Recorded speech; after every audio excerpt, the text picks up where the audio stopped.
Whether the issue is law, science, economics, history, family, social issues, education, religion, government, or national security, Brannon brings the issues of the day into clear focus through the lens of a Judeo-Christian worldview. And now, here is your host, Brannon Howse. And welcome to the broadcast on this January 12th, 2025. And my, we got on special guest tonight, Heyman. And then we're going to have on with us Michael Weiner on economics and the federal investigation into the Fed chairman. And then, of course, we're going to have on Patrick Wood, I'll tell you about that, and Anni Cyrus. Of course, our first and most important guest, my granddaughter.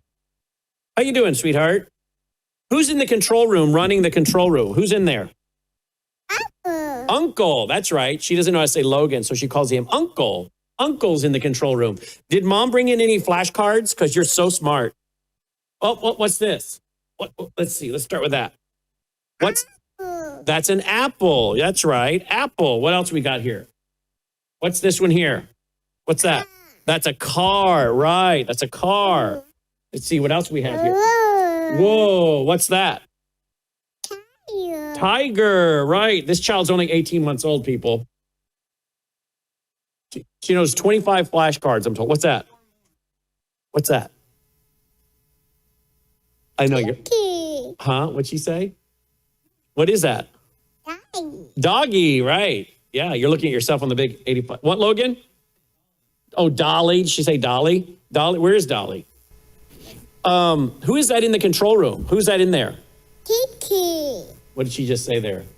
I don't know. Is that who's in that control room? Talk. Cat. Oh, that's a cat. That's right. That's a cat. Yeah. Who's that? Who is that? Who's that? Who's that right there? You just said it. Who is that? Who is that? Is that Uncle? Yeah, you said it. You say it a million times a day. Uncle. Oh, we did this one already? What is that? Apple. Apple, that's right. Do we have any more?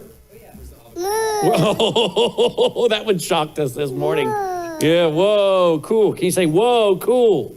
Cool. Cool, yeah. What's this? What's this one here? Huh? What's that one? You know that one. What is that's ice cream? Okay, you didn't get that one, but you got all these. You do know. Who's your cashier? What'd she say? What's that? Pig. Pig, right. And yesterday we saw a train, and to everybody's shock, as the train's going by, she goes, choo choo. And her mother's like, how does she know that? You go, choo choo. Oh, yes, and I taught her the moon, and then next night we go outside and she points up and says, what? What? What's up in the sky? Moon. Oh, you're gonna sing Twinkle, Twinkle. What's the word? Twinkle, twinkle, little what? Twinkle, twinkle, little. What comes word? What's the word? You do it all the time till the camera starts. Amen. Twinkle, twinkle, little star. Yep. how I wonder what you Are. up above the world so Hi. How does she know this? like a diamond In the sky. I don't know how she knows this. This is not like, she's like going to be a brain surgeon. You're going to be a brain surgeon, aren't you? Yeah. She does talk nonstop. She's just being a little shy. She's being a little shy here tonight on live TV. Cool. Ooh, cool. You're looking at yourself saying cool. Yeah. Well, I can attest to that. That's cool. Yeah. And today somebody. Yeah. And today Uncle pulled out. I don't know. Is that a fruit? A green fruit. And she said, all on her own, avocado. Yeah. How did you know it was an avocado? How did you know that? Avocado. I know, avocado. How did you know? How did you know? Huh? Yeah. Can you say again? Say avocado. Avocado. Yeah, avocado. How did she know that? We almost think she can read because she will see some things that her mom says she doesn't know, and yet the print's there and she reads it. I don't. Oh, sticky, sticky, sticky bubble gum. That's the song she's singing now. Sticky, sticky, sticky bubble gum. All right, what's this one? This one the other night she said, and her mom said she had not. Owl. That's right. Her mom said I have not taught her that yet. So how did she know that was an owl? What's that one? What's that one? Owl. No, that's the owl. What's this one? A bunny. A bunny. Yeah, bunny rabbit. Yep. Hop, hop, hop. Ha ha ha. Hop, hop, hop. Where's May May? Yeah, where's May May? Look for Pop Pop. Mimi. May May. Yep. And who am I? Mimi. Who am I? She's pointing at herself. Who am I? Who's this? She. Papa. Papa. Papa. Yep. All right. Well, this might be our most intelligent guest we've had tonight, Logan. I mean, we'll have tonight. No, nothing off my other guest. I think you're going to be the smartest one. Oh, can you give a kiss to everybody out there? Mwah. Ha ha. Ha ha. Where's your ha ha? That's her pacifier. Where's your ha ha? Where ha ha are you? She can't say where are you, so she says ha ha are you, or Papa are you, May May are you, Uncle are you? Who's that? Who just came in the studio? Dad. Dolly, that's right, Dolly. Hi. Dolly, yeah. Hi, Dolly. Can you give everybody a kiss goodbye before you go to bed? Can you go mwah? Can you say good night, everybody? Mwah. Mwah. That's right. Yay! Mwah. Uh-huh. Mwah. Ha Say good night, America. Mwah. ha. Can you say goodbye? Bye. Bye-bye. Blow kiss. Yay for me, right? That's what she loves. She loves to be ha-ha. She's looking for a pacifier. All right, well, it is bedtime, so I can see why you're looking for that. Hi. All right, show them how tall you're getting. You're growing. Look at that. You're growing. How big you're getting. You see yourself? One more time. Look at yourself. Ooh, there you are. There you are. There you are. Yep. All right, say, Uncle. Where's your uncle? Yeah? Oh, what she said, Uncle? All right. All right, well, go to Mom. It's great having you as a guest. You're a very entertaining guest. I'll give you that much. And you're smart. You're looking for your ha-ha? Well, the Nook is somewhere around here. I promise you. They'll find it. Oh, you're saying bye? Hey, bye. Dolly? Yep, she showed you up tonight, didn't she? Come on. She showed you up, girl. I don't know. Can you, Dolly? You don't know the flashcards, do you, buddy? Yeah, she showed you up. Come on. But you are a great aunt. This dog is so kind to her, gentle with her. Followers are everywhere, looks over her, protects her. She loves Cayman, but that's Labs. Labs are good with kids. Labs are good with kids, that's for sure. Woo! That's a good segment there, Logan. We're going to have to put that one online. Everybody's going to want to watch that. We have some huge ratings when we bring the granddaughter on. Well, it won't be too many years before we can give her a show, Logan. I'm telling you. All right, so what do we got going tonight? Tonight we are going to talk to Patrick Wood about farmers that are not leasing land. They're turning in 3,000 acres. They've said, it's getting too expensive. I can't afford to do this, and they're dropping. The prices are a problem for them. U.S. investigators are looking into a criminal investigation into the Fed chairman, Powell. Michael Weiner will join us tonight to explain why he thinks this is not a good idea. It's a bad idea. And even the Treasury Secretary, Besant, says this is going to do nothing but create a mess. We're also going to talk about debanking with Patrick Wood because the UK in 2025 alone debanked 500,000 people. Let's pray that doesn't happen in America. And we're also going to talk about bankers. I want to ask Patrick Wood tonight about bankers becoming politicians. I'm going to share with him what my analysis has been in my thinking about like the 10 horns or 10 kings who have not yet received a kingdom, but who for 1 hour will receive authority with the Antichrist and give their power to him? What if those are not just leaders, like a North American leader, a South American leader, a European Union leader? What if those are the bankers, the central bankers who are now becoming the leaders, like the Prime Minister of Canada, former banker, and now the Prime Minister? I want to see if Patrick Wood, what he thinks about that tonight. And then we're going to talk with Anni Cyrus about, sadly, the growing number of dead in Iran, body bags stacking up, families going through body bags looking for their loved one. And President Trump says that he may be on the verge of striking Iran. We're going to get to all that, a clip by the Prince, and an interview on CBS with Norah O'Donnell. A lot to get to tonight. Tweet, text, email, Facebook, Getter, Truth Social. Let your family and friends know we are here. We need you to be here with us tonight. Now, before we go, I have to remind you, we are brought to you by you. So please consider going to worldviewtube.com/sponsors. You know I do the Bell of Grace each and every day. There it is. I've already done it today, folks, so I can't take it on the air because I don't have one here. That's it. I took it. Bella Grace. You can also do the Bella Trim. Someone saw a picture of me. Do you have that picture, by the way, of me, Logan? What came in the other night? Someone saw a picture that Logan put out on social media of me with my granddaughter, and they made a comment, Brannon, you're getting so skinny. Hello, thank you, Bella Melt. Curbs your appetite, speeds up your metabolism, helps to generate your body's own natural GLP-1. Not like the dangerous stuff that comes from the needle. Bella Melt. You can find it at worldviewtube.com/sponsors or melissahousebg.com. You know I do the Numi each and every day. That is loaded with the glutathione to detox your cells. Some studies show it may remove mercury from your brain, helping prevent Alzheimer's or dementia. There I am with my granddaughter in the kitchen at our home, and someone commented, you're getting skinny, Brannon. And I'm like, yep, thank you. Thank you, Bella Melt. And there's no gut hanging over my belt. That's one thing I don't want, Logan. I had that at one time. I saw some pictures not too long ago. I was like, oh my, that's not good. So yeah, I'm too short to get chunky anyway. That's not good for guys that are 5'6". But there you go.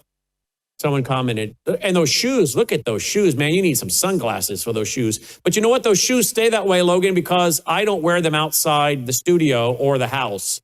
Like Mr. Rogers, like I said the other night, I come in and I take off my boots and I put on the shoes I'm going to wear that. Hey, should I show them? You remember I'm showing them all the shoes you guys got me for Christmas? Since I'm wearing all blue today, what shoes do you think I wore tonight, Logan? I wore the blue and white ones. I'm not, can I get my foot up on the desk? I don't know. Can I? Let's see. Am I that limber? Oh, I think I can. Oh, yeah. Look at those, Logan.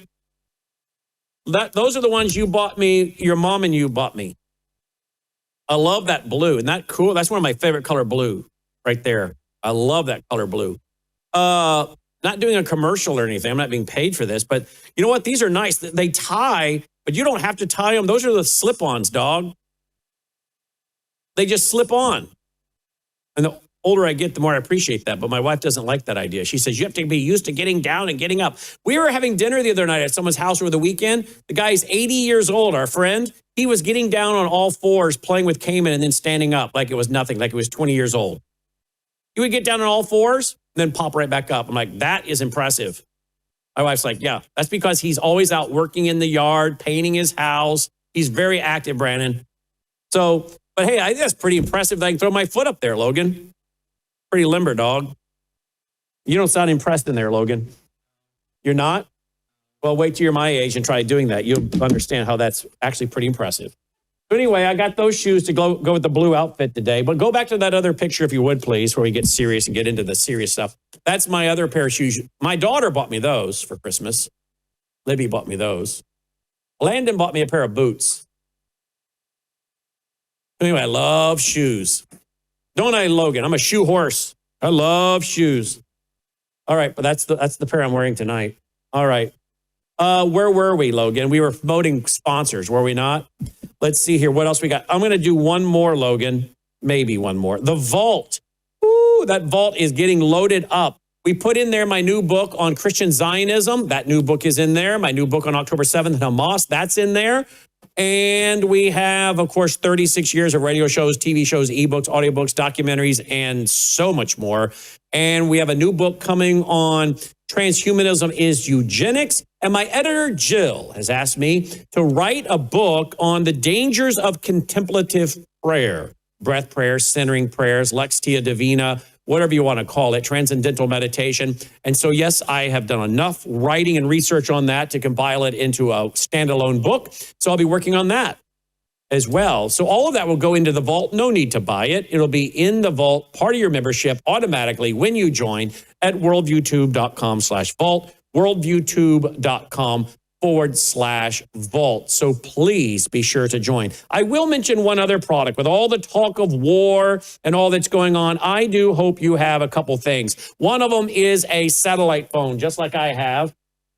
A satellite phone, and the minutes, they roll over from month to month, and the satellite phone is free when you sign up for one of their very reasonable monthly plans. They also have the solar generators. They have the beanies that knock down the EMF. They have so much there for you at worldviewtalk.com. And then, of course, make sure you have all your critical meds, antibiotics on hand. God forbid we go to war or have some kind of infrastructure breakdown. Have these things on hand. This is very, very crucial. Of course, you know, I take the Gatatana. That's the phytoplankton. Put it on Dolly's food again this morning. She has the pet product. All of this is available through our sponsors, worldviewtube.com/sponsors, worldviewtube.com/sponsors. You know what I don't see on here, Logan? NORAC. MELISSA houseclean.com. Spell it right. MELISSA house. I can't see that. It's so small. Let me start over. MELISSA clean. There it is. MelissaHouseClean.com. Melissa loves Norex. We got a big package of Norex the other day. She likes using this. She's loved their cloths for a long time, but she's tired and concerned about the dishwasher detergent, the laundry detergent with all of these nasty chemicals. So she's very thankful to be switching over to this. This was her and Annie's idea. And Annie mentioned it. She said, yes, I have their cloths. I love it. And I'm very concerned about the stuff we're putting in our bodies and on our clothes and plates with laundry detergent and dishwasher detergent. So there's a lot of all natural stuff here. MelissaHouseClean.com, brand new sponsor. Glad to add them here. MelissaHouseClean.com. Support us with each purchase and help keep this network going. Let's stop with the lightheartedness. Let's get to the end of the world doom and gloom stories that you appreciate and expect every night. I hope that's not what you expect, but we do have to stay somewhat lighthearted tonight. We've done that. We've had fun. And now it's time to get to the serious stuff. Let's get started. Joining me now is Anni Cyrus, one of our broadcast partners who airs right here each and every day at 3 p.m. Central, 4 Eastern, and former Iranian, or she is from Iran, so I guess that does make her an Iranian. She's also an American. And she is one of our longtime friends here. Annie, welcome back to the broadcast. Wow, you and I have been texting a lot over the weekend and tracking what's happening in Iran. And try to say it correctly for you there, but I'm sure I'll slip right back into the Iran here in a minute. But we have been tracking what's going on. I just saw a media report saying that now the Iranian regime is using live fire ammunition on the protesters. I'm like, yeah, duh. That's been going on for a few days now, guys. Why are you acting like that's some kind of news? But this is your mainstream corporate news outlets, right? That is your mainstream outlet. First of all, thank you for having me back. And I want to say this because I've been receiving messages to say it. I say it to you privately, but some of my fellow Iranians wanted me to say thank you for not dropping coverage on Iran and continuing it as we step into the third week. So thank you, Brannon. No, thank you, but thank them. So you're telling me again, the folks in Iran are watching our broadcast, your broadcast, my broadcast. They're aware that we're reporting on this. They are, but these messages are from Iranians outside of Iran. Unfortunately, we are on day 5 of blackout in Iran. I am barely getting anything from inside Iran because of the blackout. But these, since Saturday, that was actually their point. These are my Iranian friends from outside of Iran. 2 are from England. one from Australia, one from Netherlands, a few from California. They actually specifically said, thank Brannon for not dropping. Since there's silence in Iran, everybody else dropped the reporting too. I was like, we're not dropping it. No, we're not dropping it. YouTube is going to continue. Yeah, we're not dropping this. No way. Now, this is what, day 15? We are on day 16 now. 16. Day 16. Okay. Yes. Now we're hearing, and Logan, I don't know if you have the footage you can show us, but we're now showing over at, I think it was at the New York Post. The New York Post had an article, and of course I've seen it on social media. Families going through body bags to find their loved ones. Logan should have the videos and pictures of that warehouse. I did send it in for my show, but yes. So first of all, the numbers big enough? No, it's not in thousands. We don't have 3,000 Iranians killed. That is propaganda by the regime to make themselves ahead of this revolution. However, the numbers are big enough that cities cannot hold them in morgues, so they have actually put them, some on beds, some on tables, some on the floor of warehouses. And they're calling on the city to come and see if your kid's body is here. And people are searching. Somehow you can hear on some of the videos, some of the mothers have found their kids because you hear them just scream of pain. Some are you see the body language, tensely looking at every face to see if their kid's there, or their mother, or their father, or their uncle, family member, loved ones. Also, something that has not been reported yet, probably 2 years from now, it will be. They are charging these people to give them their kids or loved ones' body back. They are taking money from family members to give them the body after they've been identified. Wow. Logan's going to bring some of that up. In the meantime, CBS News interviewed the Crown Prince, and there's some of that horrific footage right there. There it is. Now, I want to tell your audience, you consider it a blessing we are playing these without audio. Because of all the wailing. I said it earlier on my show today. Someone asked me not to be emotional. I said, you're asking too much of me. I've heard and What's seen, wrong with you being who you are at a appropriate time like this? What's wrong with that? Most people consider me bulletproof. And I don't know why they think if I get emotional, I'm not going to see the facts. And I mentioned to this person that I never twist facts. I can be bawling and facts are still coming out of my mouth. But what I've heard and seen sorting through videos, aside the fact that they're my people, even if they weren't, there is no not getting emotional. You can't. What these people are going through, what they're facing, and the fact that they haven't gone home yet. I know, right? They're on the streets holding hope. There is no not getting emotional. All right, let's go to this clip. CBS News trying to ask the prince if he bears some responsibility for this, apparently. We'll be seeing and hearing it for the first time together. I just read a small transcript. Here we go. And as you are urging people to protest and go to the streets, the death toll is rising in Iran. This violent crackdown continues just as it has in past attempted revolutions. I mean, is it responsible to be sending citizens in Iran to their deaths?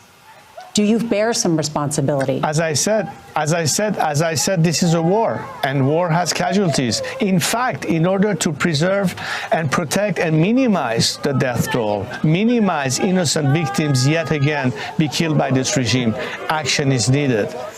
The regime is going to try and brutalize its citizenry as it has always done. But we are in a fight for liberation. I didn't ask the people to come to the streets to fight against the regime because I wanted so.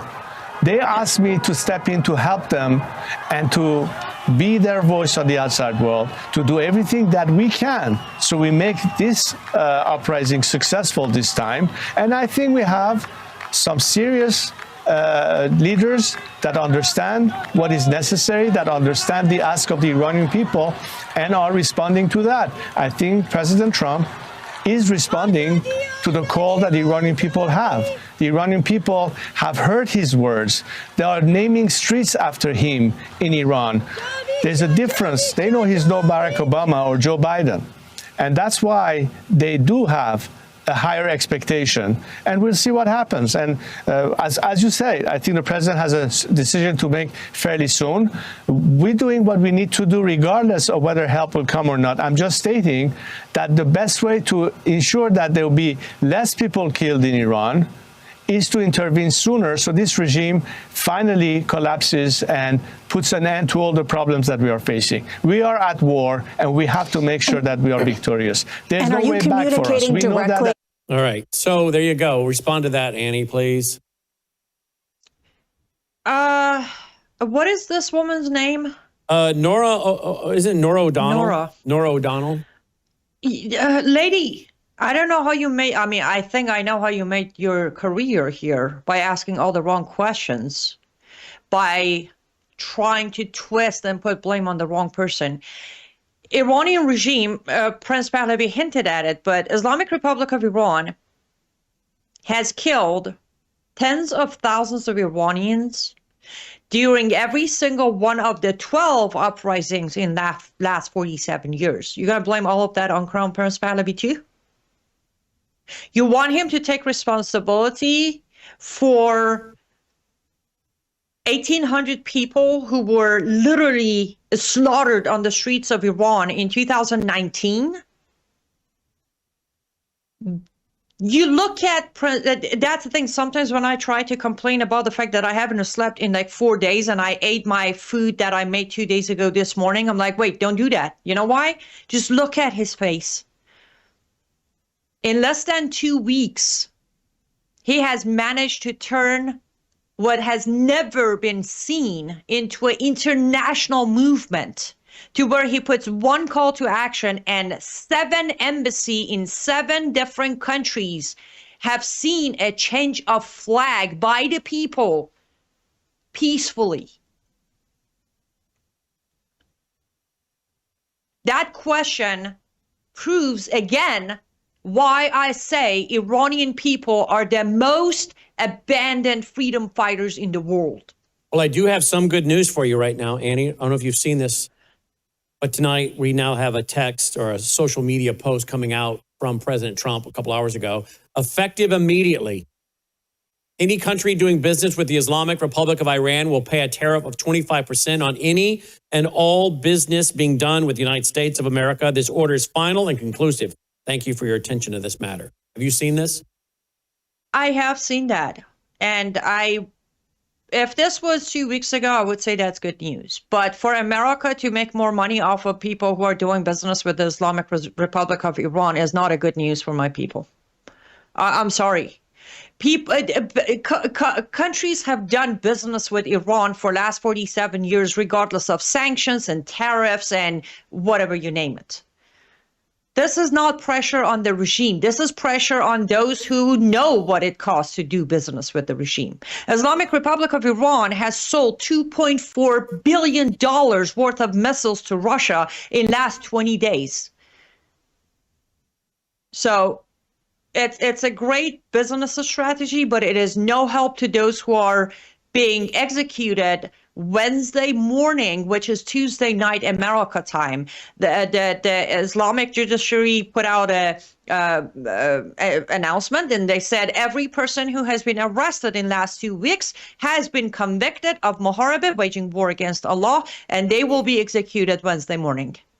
How is that for 25% tariffs? I'm sorry if I'm not too positive about some of these moves. Good move is what you broke on your radio when I sent it to you.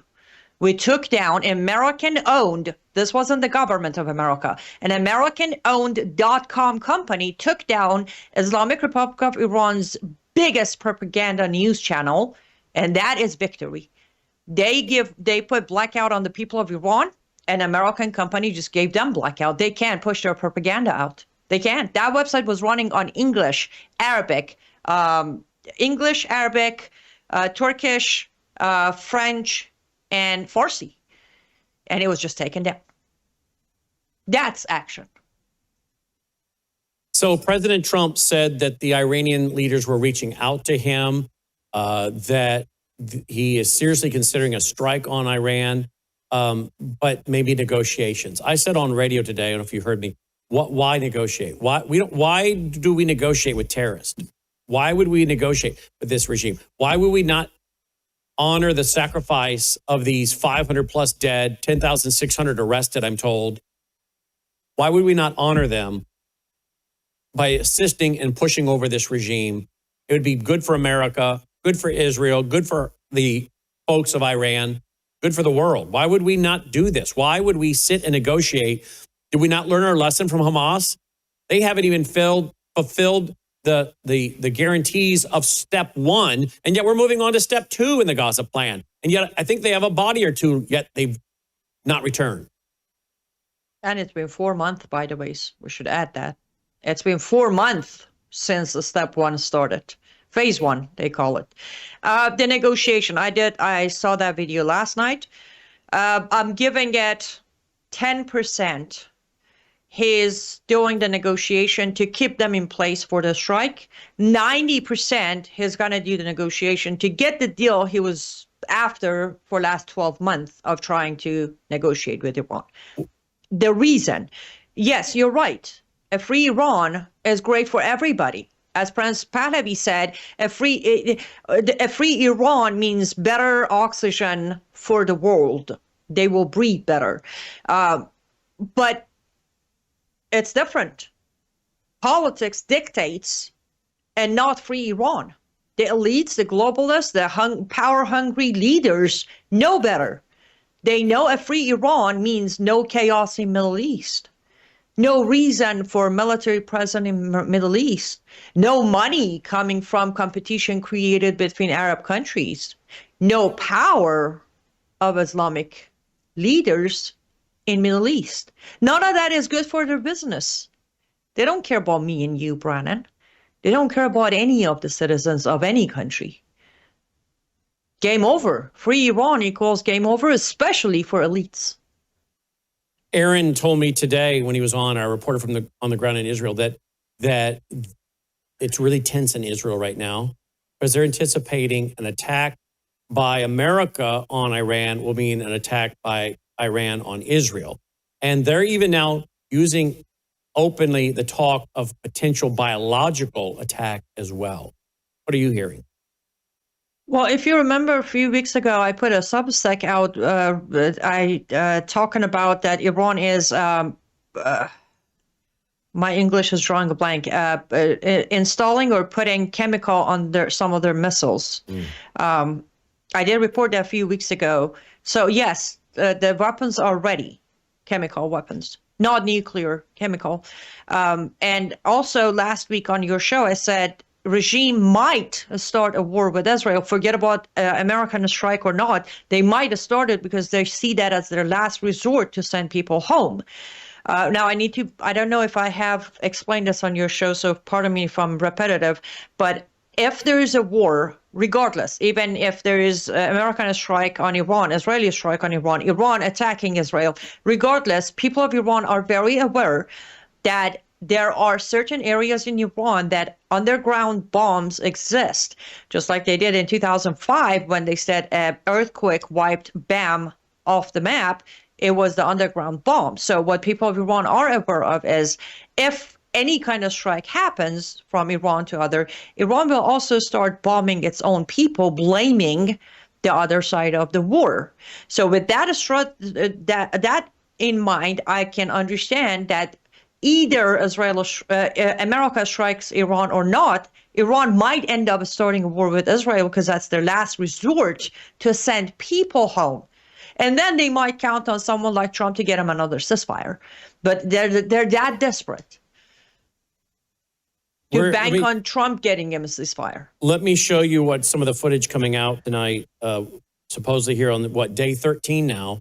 Look at this size of this crowd.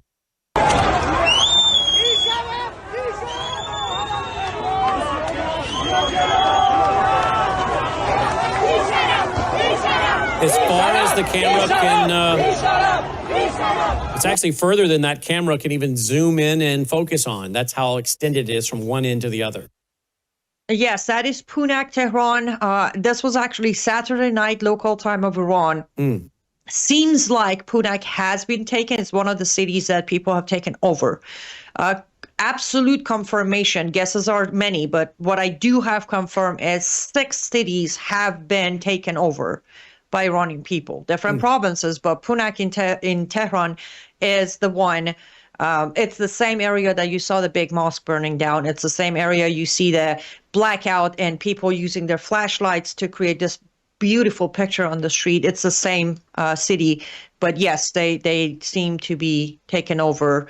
This one is from last night in Iran, in Esfahan, province of Esfahan. I can confirm that the country is on fire, and I mean literally on fire. They're burning down. Now, Prince Pahlavi did include in his call to action that any of the propaganda buildings are a go. That includes broadcasting buildings, that includes newspaper buildings, and people are just burning them down.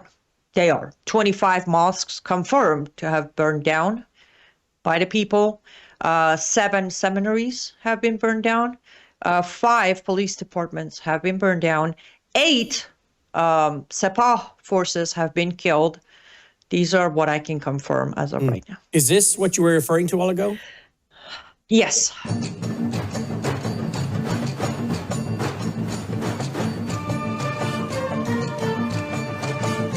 This is an AI made of it, but yes. So they are using their phone lights, their flashlights on their phone to light up like that. So what happened in Punak is on Thursday night, the mosque burning down, all that. Friday night, people came back out, and what the regime did, they shut off all the lights on the streets. 1, for cameras not to be able to show the crowd. 2, for people to go home. So what people did was they all turned on their phone flashlights, and you see on the real video, this is real. It's an AI generated based on that video. You see the crowd and the flashlights, and I think 3 or 4 hours into it, it was pretty much the whole street was lit up without any lights. Now, I was telling a good friend of mine. Is this the actual footage? Yes, that is the original footage. This is just the start of it, though. There are videos from 2 hours later where...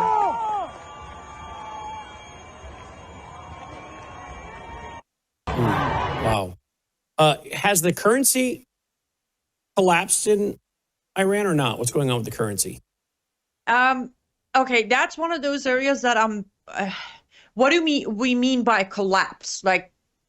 So the regime did remove 3 zeros from the currency, which is ridiculous. So what used to be 20,000 tuman is now 20 tuman, but the worth hasn't changed. You still get $1 with 1,400 tumans. So it's... I don't know what you mean by collapse, but this is where they're at. It's worth nothing, basically. The Iran Well, I guess currency that's what I mean nothing. by collapse. Yes, it's worth.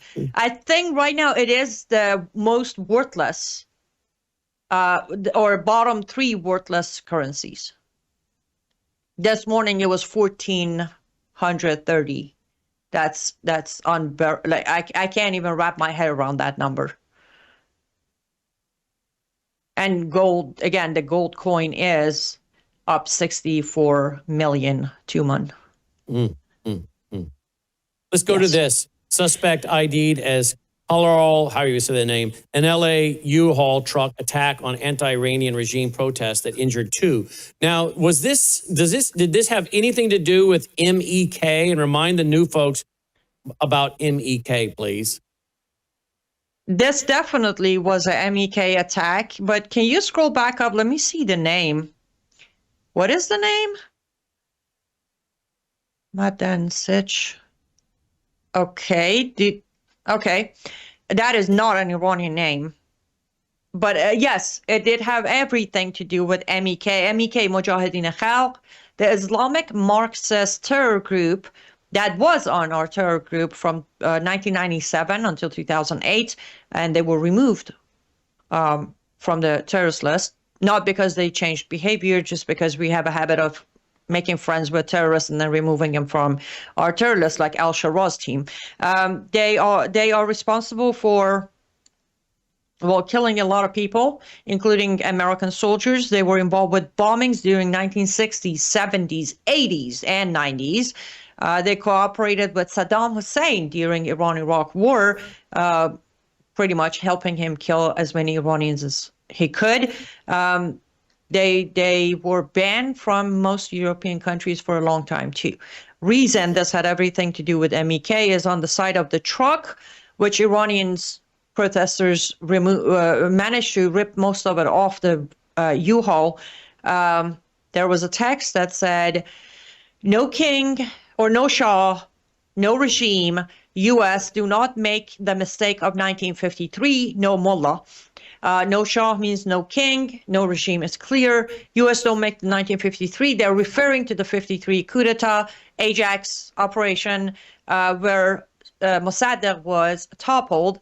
And these three, this has been MEK's slogan for over 35 years. Mossadegh is they use Mossadegh's name to justify their actions during Shah of Iran, justify their actions of backing Khomeini up during 79, and then later they justified their actions against Iranian people during Islamic regime as the mullahs hijacked Islam, they're radicals, and they need to be gone. Here's what Pamela Geller reported, and I put it in my Worldview report tonight.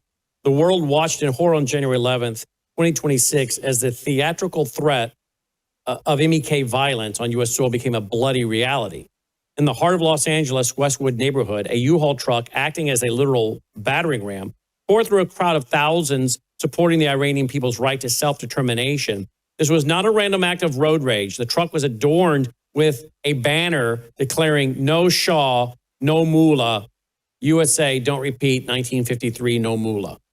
The slogan, this specific slogan, is the precise ideological brand of the MEK and its political wing, the NCRI. This incident follows a chilling pattern established by June 2025 U-Haul massacre in Los Angeles and the October 2025 Almadida charge, where a vehicle was driven toward federal personnel during civil unrest. The strategy is classic MEK: operate in the shadows, leverage chaos, and use activism as a front for paramilitary tactics.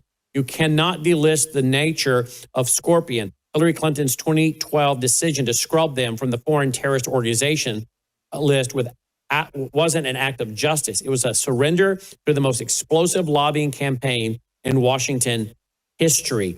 She goes on to warn about their, of course, as you have, their infiltration into many circles of America First and the Republican Party.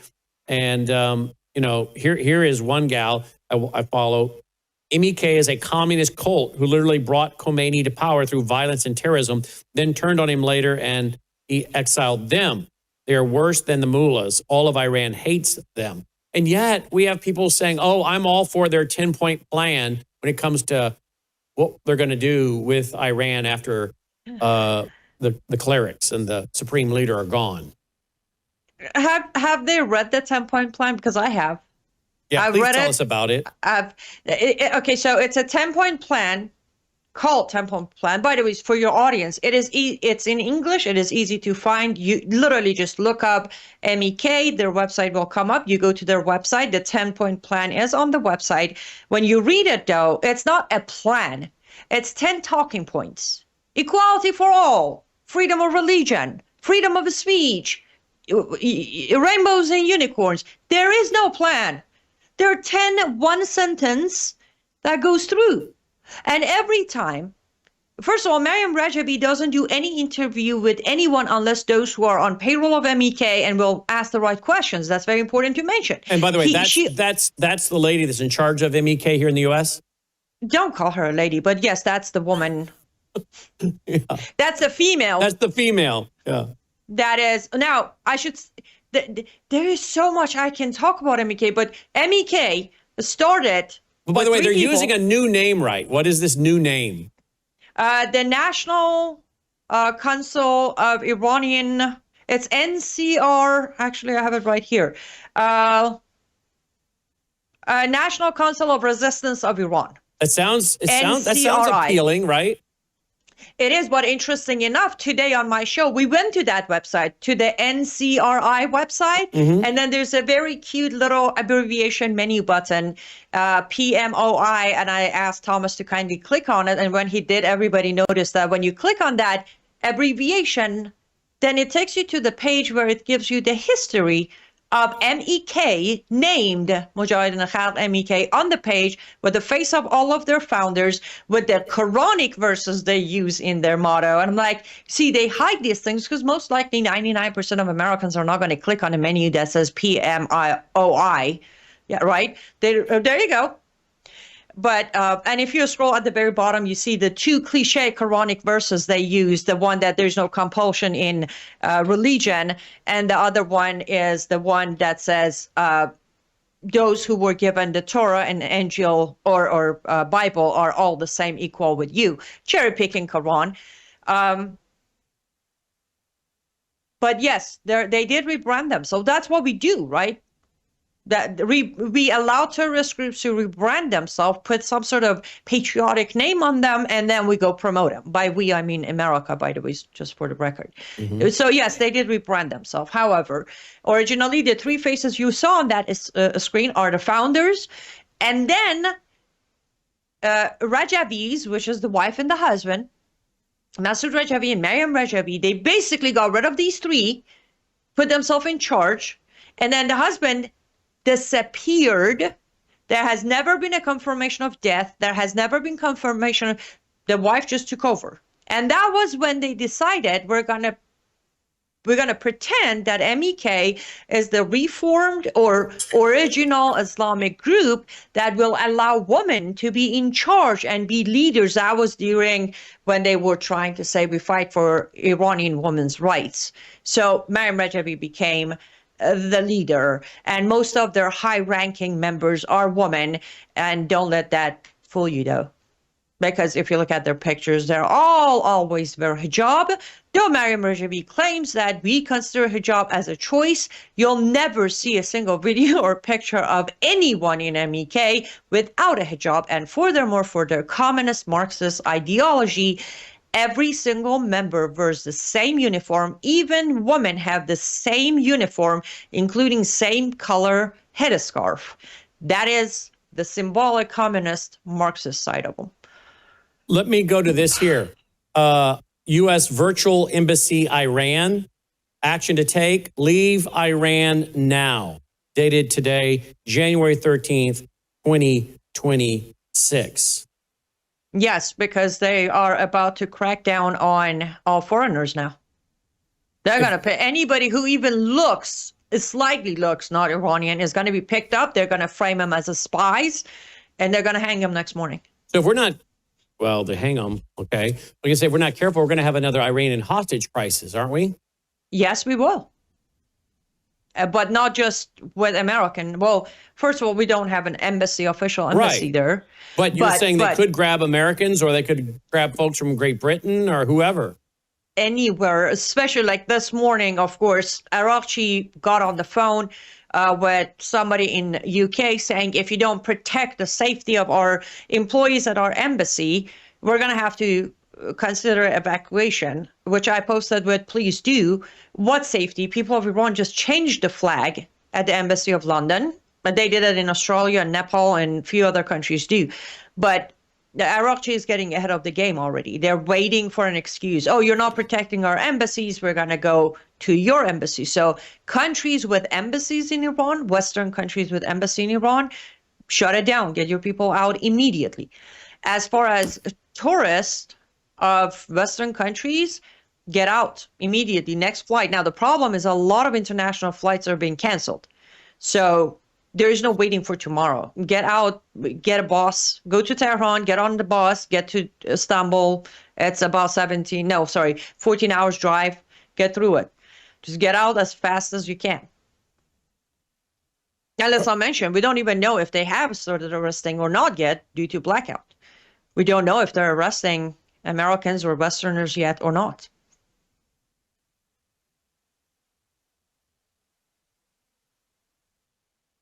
All right, I don't know if you make of this, but we're getting a report that the gal we were quoting, Nia Berg, is saying that I have news from someone in Desful. The city is under siege by Hassad Ash-Shabi. Oh, no, he made it? Iraqi terrorist militia. They are beastly mercenaries with covered faces who can't understand Persian and only speak Arabic. The whole city is on curfew, and there is an atmosphere of terror and dread everywhere. Snipers are positioned on taller buildings in the last few days, headshotting people at random. They have no mercy and don't discriminate between children, teenagers, or the elderly. Anyone leaving the house risks being shot by snipers or killed by mercenaries on the ground. It's very likely that the situation is similar in other cities. In Khuzestan province, they're getting massacred in total silence, no news coverage, and isolation. Please speak up for Desful and other smaller cities. Well, that's why we're continuing to cover this. This is not getting the mainstream corporate media coverage that it deserves, is it, Annie? It absolutely not. It's not. And the group that you just mentioned, it's remember on your show last week, Thursday we have the video or so, footage we played the video of that general. They made it. Can we bring that back up, guys? The general marching out of Iraq. In Iraq, he has now made it into Iran to start murdering. It makes sense for them to be in Desful, though, like location-wise. I'm sorry, I'm scrolling as fast as I can to see if I can get. Yes, that's the group. I mean, he's the general, but that's the group that she is talking about. And I am. All right, we're also getting. Here's the thing. I'm sorry, I not being emotional, but logically. So, if the regime is allowed to use foreign military, why aren't the people allowed to ask for foreign military help? Exactly. Isn't that fair game? And here is what the press secretary Caroline Leavitt is saying about President Trump and his response to Iran and the tone and the language publicly versus behind the scenes. What you're hearing publicly from the Iranian regime is quite differently from the messages the administration is receiving privately. And I think the president has an interest in exploring those messages. All right. So what they're saying publicly is different than privately. Privately, behind the scenes, they're scared to death, and publicly they're beating their chest and acting all tough. That's what seems to be the message there. That has always been the story of the regime. They always they do a lot more tough talking on cameras, which that's why I'm very happy Tansim.com was taken down because, well, they can't put their videos there anymore. But yes, I will absolutely believe her. Now, I will also say that the other applies too. I mean, what we hear on the Air Force One could very well be different what is going on a private call. I don't have anyone to tell me the tone is the same, but I know the Iranian regime has always been like that. They do a lot of tough talking on air. This morning, last night, here time, morning, Iran time, Ghalibaf literally is like, he called Trump a gambler. It's like, yo, gambler, we're waiting for you. Why don't you gamble and try hitting us? Mm.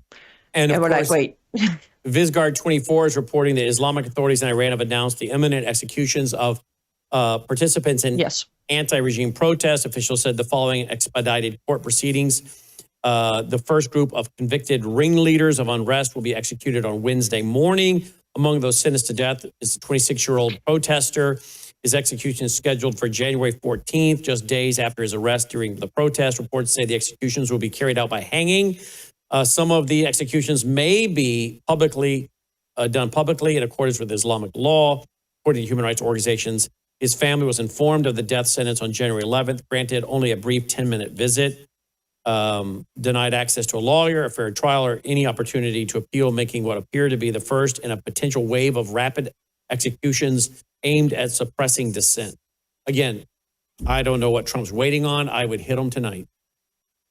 By the way, it is very understandable, but his execution or their execution is not scheduled for the 14th. Our time, it will be the 13th, tomorrow night. Tomorrow. Because, so the execution takes place between 4 a.m. and 6 a.m., which is during the morning prayer. So that will put it at around between 7 and 9 p.m. Eastern time tomorrow night. That's the execution schedule. Yes, Erfan is one of the confirms, but we also have 37 other confirmed that are scheduled to be executed tomorrow night with Erfan in different locations. And there's no maybe. There will do this publicly, especially Erfan. He was the first. He was the very first face on camera, on social media, with Reza Pahlavi's picture on his hand. He's going to be hung publicly. Can we find a picture of him, guys? If you go to my Substack, Erfan's picture, I posted this news earlier today with his picture on it. And here is a woman holding the dead body of her sister in Iran. Yes. It's a warehouse filled with bodies, and you got to go find your loved one who didn't come home last night or last 2 weeks. And when you find them, well, you'll find them. And you better show up with cash, because they're not giving you the body unless you pay for it. Really? They're making people buy the bodies back? Yes. I'm sorry. I meant to say it earlier when we talked about the warehouse. But yes, you have to pay. I guess the currency is so cheap, but worth what, God forbid, we would face such a thing here. It's about $2,000. You better have $2,000 sitting around in that poverty to get the body of. If not, they will. They're holding after identification. They're holding bodies for 24 hours. After that, they're dumping them in mass graves. So you have 24 hours to come up with $2,000 worth of Iranian money, though, and get the body. Where is the article here about that young man? Click on notes. And then if you scroll a little bit, just a little bit more. I'm sorry, I know I post a lot, but no, that's one of the guys, one of the Iranians who were killed, but this is a good time for me to plug, but what? Are you kidding me? I posted Erfan's picture. I'm sorry. How do you spell his name? Erfan. It's E-R-F-E. Hold on. E-R. Logan's saying it's on here. It is? Is that him? Oh, there you go. I pulled my thing before you got there. Yes, that's Erfan. So everyone should be praying for him tonight. Yes. And his mother, she is, I don't think I'll ever forget her cries. I don't think I will ever, it's not even sobs. Do you think it's possible that President Trump could strike before they kill these young people and free them? Is it possible, is it doable? Yes. Is it possible as for him to make the decision to do it? It's President Trump. You never know. Honestly, at this point. But do you think a strike would interrupt these public hangings? If they strike the correct buildings, yes. It would. It would. There are 5 locations that needs to be hit, of course, at the same time. If they manage to do that, yes. I don't think the regime over there understands that making martyrs of these people is only going to increase the revolution. They do. They do understand that. They do understand that. However, they also understand that there are parents who will lock them kids in the room not to watch them hung. Okay. They know that they're doing this to get the parents to get the kids under control. Now, remember last time I was on your show last week, I said Sepah is sending direct threats to the parents' cell phone saying, keep your kid home or your niece and nephew, or if they die, don't come complaining. That's what they're trying to do. Again, trying. I can say this with a straight face, I think. My face is straight right now. That the regime has never been this close to feeling the cracks. Like I wouldn't, within the next 48 hours, 24 to 48 hours, there's a very 95% chance that Khamenei is going to hand power over to IRGC again.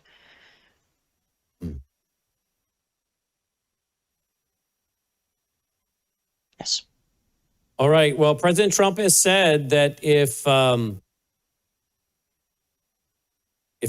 Iran shots, I think he meant shoots, It violently kills peaceful protesters, which is their custom. The United States of America will come to their rescue.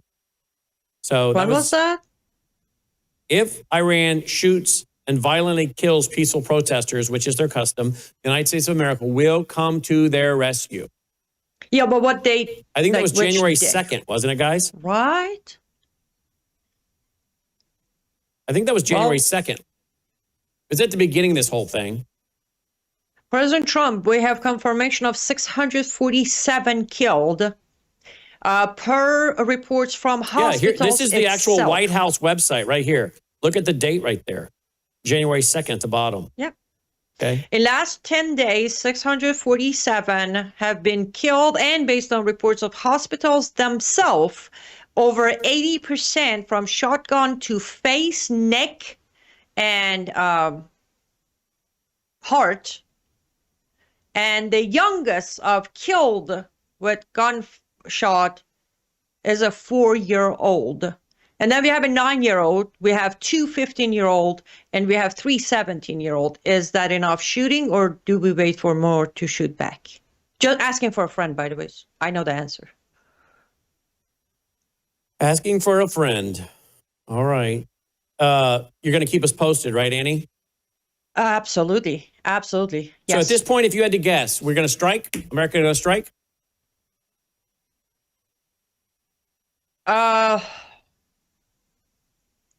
I give it, well, will America strike? Yes. But will America strike for the right reasons, to the right places?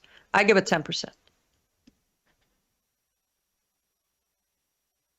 Are you talking about What comes after the strike? Are you talking about show strikes? Yes. To get Symbolism negotiations out of it. over substance? Yes. Deals. Top of the list. Right now, America's administration is all about deals. Last strike worked, though it had nothing to do with the final strike, and it had everything to do with the 12 days before the strike. But we still took the credit that our strike got them to agree to a deal. Lots of pictures like this. Boy, they sure talked a lot about Gaza. Where are all these leftist lunatics now, and even some in the America First movement, talking about these folks in Iran? They're not being killed by Jews. Israeli. Yeah, they're not being killed by Jews, so it doesn't fit the Listen, narrative. we were getting a lot of coverage during 12 days war because one end of it was Israel, but nothing today. And someone asked me, and I want to say this, for anyone who hasn't thought about it yet, we just stepped into the 3rd week. Doctors Without Borders are not there, though many hospitals have put call to actions that we are shorthanded. Many are dying because we don't have enough surgeons to get to them. Come help. UN or Red Cross has not sent any trucks with medical supply or food or water, knowing Iran has been suffering from lack of water as it was. Now we have people bleeding who need more water, probably. None of that has happened. 2 weeks, 5 days of 100% blackout. 100% blackout, no internet, no electricity, water only 2 days a week available to houses, no signal on their cell phones, no landlines. And not a single truck has knocked at the door of Afghanistan, Pakistan, Iraq, or Turkey saying, hey, take this to your people.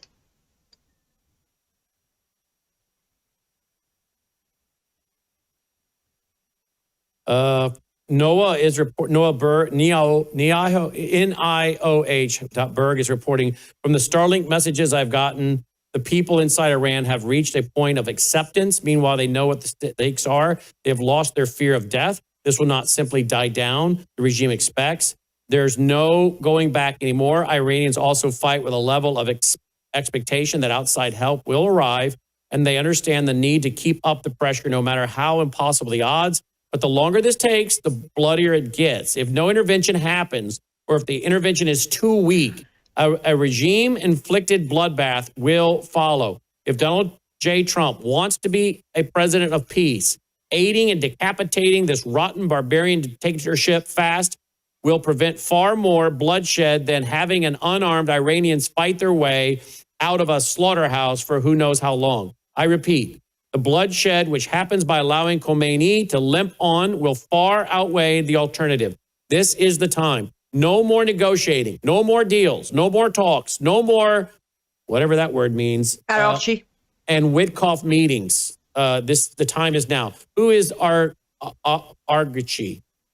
Archie is the foreign minister of Iran, the guy who does all the negotiations. And yes, we do have confirmation that the communication line is open between Arachchi and Witkoff through Iraq.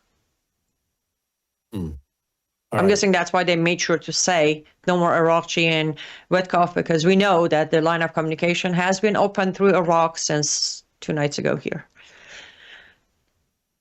All right, so keep us posted. If we have to break in, we'll break in. Anni Cyrus, you've seen her website. We've shown it several times. liveuptofreedom.substack.com, liveuptofreedom.substack.com. And Anni, not to boast here again, we're so thankful for your partnership, but we are one of the few networks on the conservative side and the Christian side that are staying on this as aggressively as we are, which is kind of our history and pattern and reputation as we did on October 7th. You are not one of the few. You are the only one. I am not exaggerating. My phone hasn't been blowing up with any other network asking even for a report. Forget about having me on. You have covered Iran every single day since day one. So you and your network are the only network that is giving coverage to what's happening in Iran using truth tellers and reliable sources every single day. Well, thank you, Anni, for your partnership in that. And we're going to keep that going. So unless we need to break in with you tonight, we will look forward to talking to you again tomorrow. Hopefully better news tomorrow. Absolutely. I appreciate you. You too, my friend. Pray for Anni. Pray for the folks there in Iran, those families. It just gives you chills, doesn't it? You know, they're not a whole lot different than we are. They really are not. They just want liberty and freedom. I saw a picture earlier today, someone showing a picture of their mom in Iran before the regime took over. And of course, we've shown those kind of pictures. In fact, here it is right here. This was my mom before the regime took over. I think we sometimes forget that they're not a whole lot different than the young people in America. They speak a different language. They may have a different culture, but they just simply want freedom. They're very aware of the freedom that we enjoy, and they want that back. They're aware of it from their parents and their grandparents. They want to return to that way of life. Pray for them, and we'll keep you posted. We'll be right back. True beauty isn't applied. It's nourished from within. Bella Grace Elixir, a luxurious, scientifically crafted blend designed to restore radiance, vitality, and strength at a cellular level. At the heart of Bella Grace Elixir lies cat's claw, a powerful herb from the Amazon known for its ability to control inflammation and protect collagen. With Verisol collagen peptides, it goes beyond the surface, stimulating your body's natural collagen production to reduce fine lines, improve skin elasticity, and promote real, visible change. Bella Grace Elixir doesn't stop at collagen. It includes astaxanthin, one of nature's most powerful antioxidants. 6,000 times stronger than vitamin C, astaxanthin protects your skin from harmful UV rays and environmental stress, while locking in hydration and promoting a radiant, youthful glow. Experience the power of nature with Bella Grace Elixir at melissahousebg.com. Discover the science behind Bella Grace Elixir at melissahousebg.com. Read powerful testimonials from doctors and real customers who've experienced life-changing results, and explore other wellness products from Bella Grace. Bella Grace Elixir is more than just a product. It's a solution. Visit melissahousebg.com today.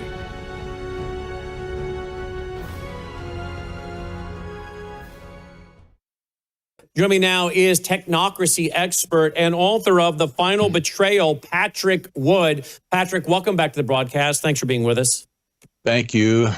All right, let's go right away to some good news. We reported it last week, and I want to bring this up with you because you have been tracking and warning about globalism, the New World Order, in quotes, for years and decades.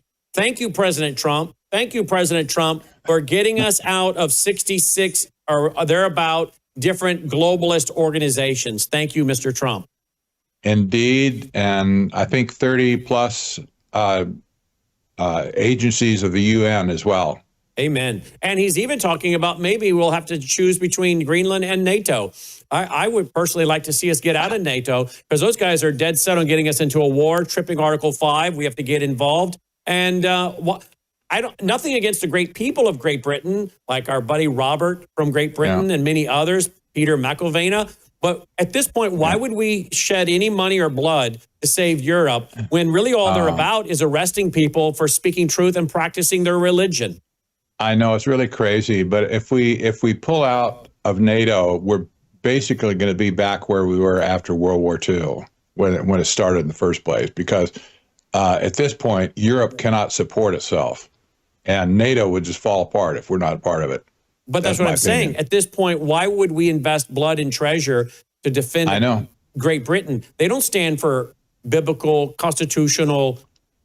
I mean, they are a corrupt regime. They are a different animal, but they are really no less corrupt than Cuba or Venezuela. Yes. Great Britain is a corrupt government suppressing liberty, freedom, free speech, conscience. Let's start with this, debanking, okay? Here it is. Debanking hits record in the UK. Listen to this, please. Yeah. As a capitalist, I think businesses only have to do business with people they want to do business with. On the other hand, banks are quasi-monopolists. So it's a very difficult question, isn't it, of how far regulation should intrude? I think that's absolutely right. As a capitalist myself, a good laissez-faire free marketeer, I used to be a lot more relaxed about this. And I think that the market would sort itself out, that sort of Gary Becker style economics. So you think, well, if these banks won't take you, someone else will stand up and do it. They will do better business. They will make more money. Their shareholders will be happier and everything will work itself out because markets are very efficient, and that's great. My concern now is that there is so much regulation, leftover regulation from the EU, as we've just heard there, and the kind of terror of getting in trouble and the power of the regulators and all the rest of it. I think I've probably changed my mind, and I think Sir Michael Ellis, who was talking on Nigel's show before, had quite a good idea of making it the law that people are entitled to a bank account or should have a bank account, because that not only gives the protection of that service to people, but also perhaps to the banks themselves. If someone else comes along and says, oh my God, I can't believe you're giving banking services to terrible James Price and Jacob Rees-Mogg, how could you? Well, it's the law, we've got to do it, and it gives them cover as well. You are as well, James, but the two of us are definitely politically exposed people. That means all our families are politically exposed people, including our siblings' children. I mean, it's very wide, and yet these laws were introduced to deal with heads of state in obscure places of the world ripping off their nation, not to deal with members of parliament opening a bank account for their grandchild. Well, you wouldn't have thought so. I mean, you and I aren't exactly Robert Mugabe, are we? But you might remember that I think we were both in the House of Commons when there was a debate on politically exposed persons, and you had MP, I think from all sides, MP after MP standing up and saying, well, I remember, sorry, I don't want to name her because obviously I'm not in touch with her, but it's a former MP, Conservative MP, who just about the last sort of person you could expect to be an organised criminal. She was standing, this matriarchal sort of figure, standing up, and she said, I banked with the same bank for 40 years, and I've just got a letter saying they're closing my account because I'm a PEP. But the other side, I mean, that is just ridiculous. Equally ridiculous. If I remember rightly, what happened with Nigel Farage's case, he put in it's going back a few years, but from what I remember, he put in a subject access request, and he got all these documents coming back saying that NatWest, because ultimately the decision rested with NatWest, NatWest were debanking him on the basis that he didn't fit in with their ideological view of the world. Yes, indeed. And there were documents which said that. Well, that's absolutely right. We're all in favour of equality and all the rest of it, aren't we all? Well, funnily enough, at that point, NatWest were closing its last branch in my former constituency. And if they're all in favour of equality, you know what happens when you close a branch? The people you hit are the poor, the elderly, very often people from ethnic minority backgrounds, because they're unable to, you know, if English is your second language, you might not be able to go online. You have to go to a branch. So 500,000 accounts shut down in 2025 alone. Debanking. He mentions Nigel Farage and others that have been debanked. You know, this is in the UK. So tell me again why we should be spending any money and potentially spilling any blood to defend countries involved in NATO. I am for pulling out. I'm with you. I really am. We have to measure the cost. However, Europe is they're in a position right now to fall completely. Mm-hmm. Who would take them over at this point? That's maybe Russia will come in somehow. Maybe Nazi Germany will rise up. I don't know. Well, you know what? They would be better off if Russia took them over than they would if Islam took them over. I know.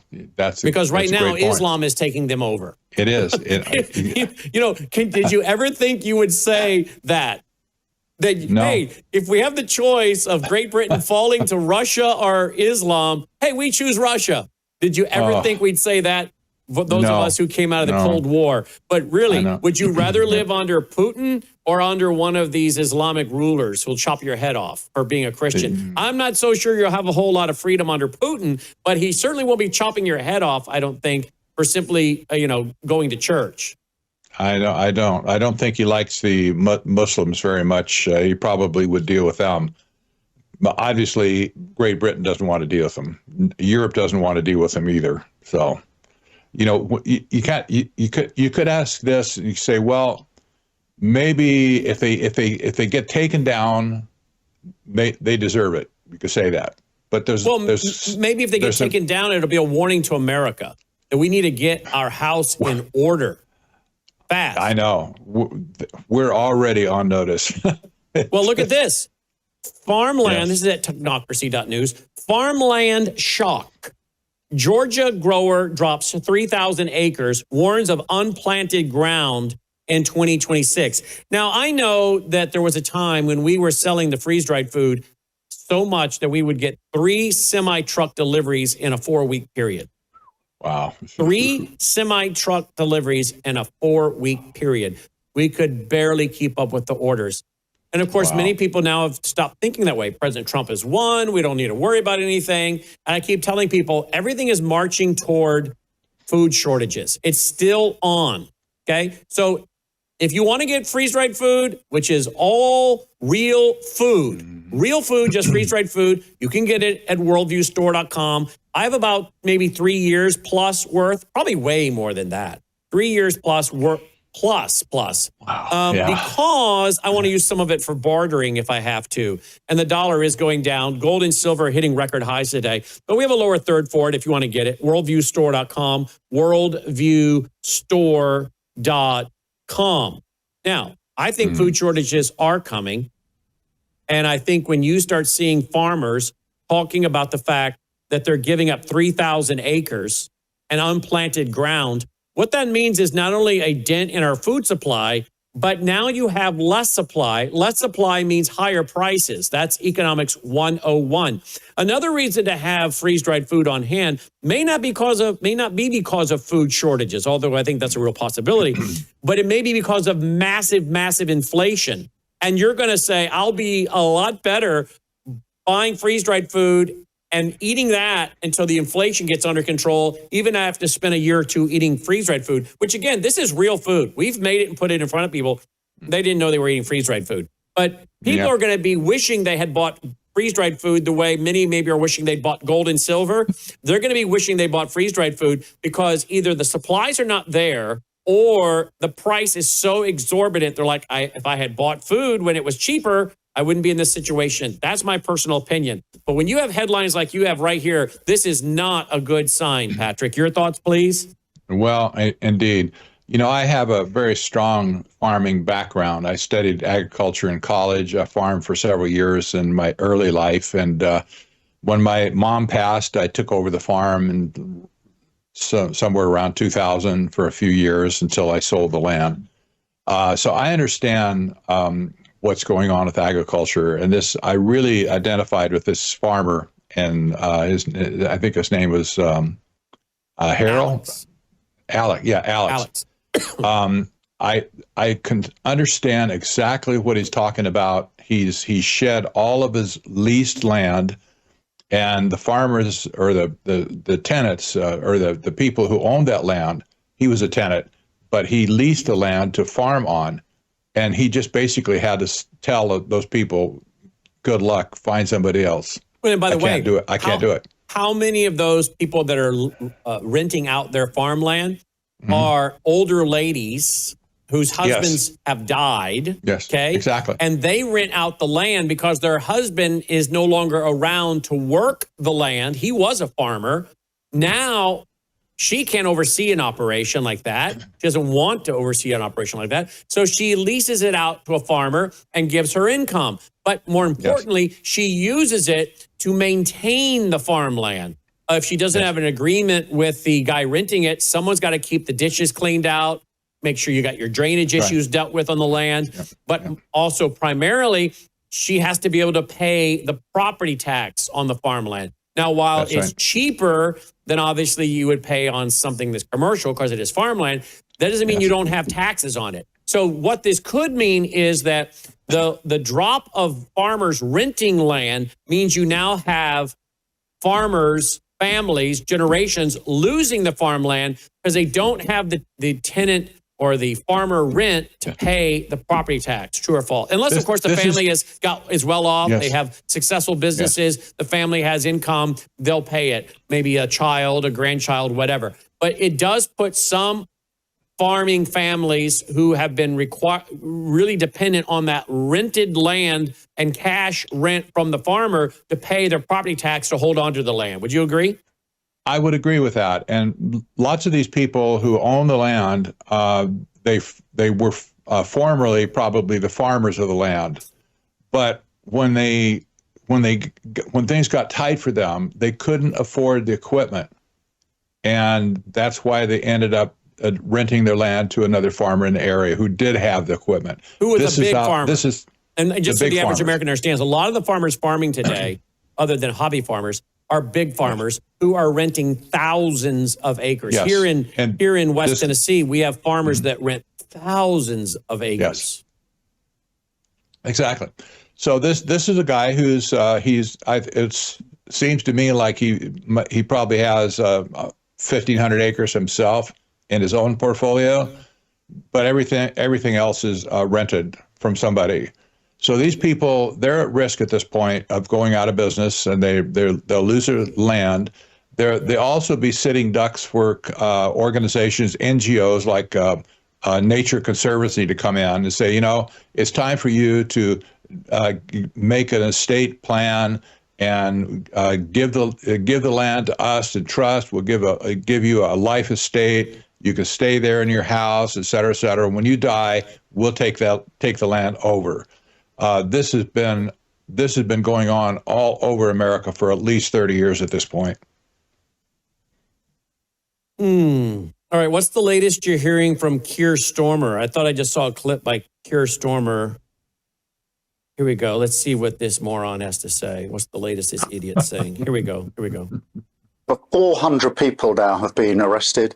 100 have been charged, some in relation to online activity, and a number of them are already in court. And I'm now expecting substantive sentencing before the end of this week. That should send a very powerful message to anybody involved, either directly or online. Wow. Wow.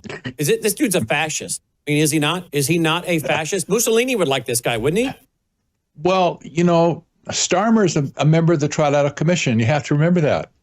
He has this mindset that the world belongs to him and them. And, they have this master plan they've been working for over 50 years, and it's undeniable. But yet this is the mindset that they had in the beginning, and we see it all over the place with, like what he just said. This guy's off the wall, and he wouldn't know freedom and liberty if they ran up and bit him. Here's a pub owner. I don't know how old this is, but here's a pub owner confronting Keir Starmer. I've been a Labour voter my entire life. Oh, he's been a Labour voter. He's been a liberal his whole life. But hey, wait a minute. This has gone beyond just liberal. This has now become open fascism. I've been a Labour voter my entire life. You have failed to be the opposition. You have failed to ask whether lockdown sorry, was there's a functioning. car just behind. Can we just... Do you understand? Should we just... go on, thousands of people have died because you have failed to do your job and ask the real questions. Well, I am telling you now, and I hope this goes out, you have failed this country. That man is not allowed in my pub. Get out of my pub. Go on. Get out of my pub. Well, that was probably some time ago. They're wearing their dumb masks, but that was just fun to play anyway. I don't know. It was. Get out of my pub. Oh, geez. If it were only that easy, right? But it's just get out of my pub. Here we go. U.S. attacks. The White House says this is a civilized concern. They believe the UK is being heavily influenced by Islam. They're not wrong. U.S. attacks Keir Starmer over refusal to ban cousin marriage. Well, at least we'll have a reason to blame them for their being morons. Yep. First cousins and all that kind of stuff. Yeah, exactly. Crazy. And now, of course, Keir Starmer wants to ban X. And one reason why is because you got Elon Musk saying this kind of thing. Here we go. There were migrant rape gangs in England that would run around and prey on young girls, gang rape them. And some people found that objectionable, which obviously it should be objectionable. And they were upset about that. And so they complained about it online. And were sent to prison. Yeah, they complain about it online, about the Islamic gang rape gangs, and they get sent to prison. And he's saying this kind of thing. And apparently, this is why Keir Starmer, he's ticked at X. We played a video the other day, what he was saying about X. He wants X basically completely banned in the UK. Here we go. Disgraceful. It's disgusting. And it's not to be tolerated. X has got to get a grip of this. And Ofcom have full support to take action in relation to this. This is wrong, it's unlawful, we're not going to tolerate it. I've asked for all options to be on the table. It's disgusting.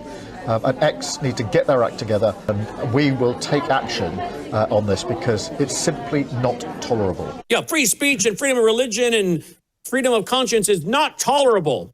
Yeah, I say pull out of the UK, out of the NATO for no other reason than just to watch these guys collapse into historical oblivion. I mean, really, who would you be rooting for if Putin decided he wanted to take down Europe? I mean, at that point, you'd be going, I don't know. I mean, that sounds terrible, right? It sounds terrible. But at what point do you say, who is worse? The leaders of Europe are Putin. And I'm not a defender of Putin. I'm not a defender of Putin at all. But at some point, you have to measure, who is super duper duper evil and who is evil. You know what I'm saying? It's like, okay, I don't know. Maybe pox at all their houses. But can you imagine we're at a point in history where if there was a war breaking out between the UK and Russia, we'd just be sitting here. I mean, aside from the innocence in both countries, we would be sitting here. I would not be rooting for either one of those groups, right? No. Put yourself in Putin's shoes right now. If he would survey Europe and think it to himself, I'm going to conquer Europe, what would he achieve? Well, he'll have a bunch of nations dominated by Islam that'll come back and bite him and eat him alive at some point. Mm-hmm. I don't think he would do it. I think if I was him, I think I'd just say, to heck with you all. Go, sit in your own cesspool, so to speak, and I'll see you later. And I'm sure that Russia looks at all the countries in the Mideast, for instance, not all of them, but some of them. Who wants them at this point? Nobody wants them. Nope. Let's see here.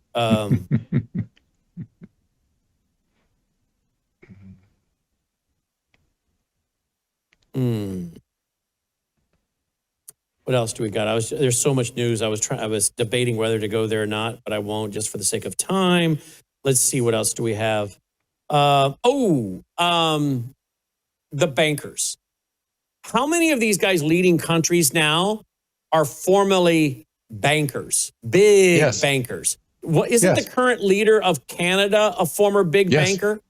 Yes, he was. Okay. Are there any other leaders, Keir Starmer or any of these other guys formerly big bankers?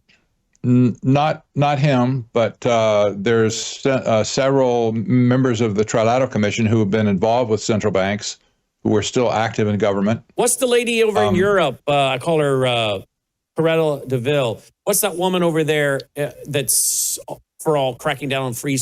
Ursula, yeah. Wasn't she a big banker? Once upon a time, yeah. The reason I'm going there, Patrick, is I'm starting to wonder if the 10 horns or 10 kings who have not yet received a kingdom, but for 1 hour give their authority and power to the beast, if we're not going to see, we used to think, you'll have these 10 politicians running, your European Union, your North American Union, your South American Union, your African Union, etc. As the UN, the Club of Rome, and the UN Commission have laid out their 10 divisions of the world, which fit perfectly with Daniel and Revelation. I'm wondering if, we used to think, okay, these will be 10 leaders that are actually controlled by the presidents and the heads of their central bank, the president of the European Central Bank, the president of the North American Central Bank. I'm starting to wonder if some of these leaders won't be controlled by the central bank leaders. They will be the central bank leaders. That you're going to see more and more of these leaders move from the central banks to becoming the leaders, right? Yes, let me give you some evidence to back that up. I did a study about a year ago to analyze the membership of the Trilateral Commission to determine where the big banks sat on with the members that were involved in the central banks, big banks like J.P. Morgan and Chase, et cetera. This is what I did with Anthony Sutton in the late 70s. We did an exhaustive breakdown of the membership of the Trilateral Commission. We found back then that the heads of the major banks like Deutsche Bank, Citicorp, et cetera, they were represented on the Trilateral Commission.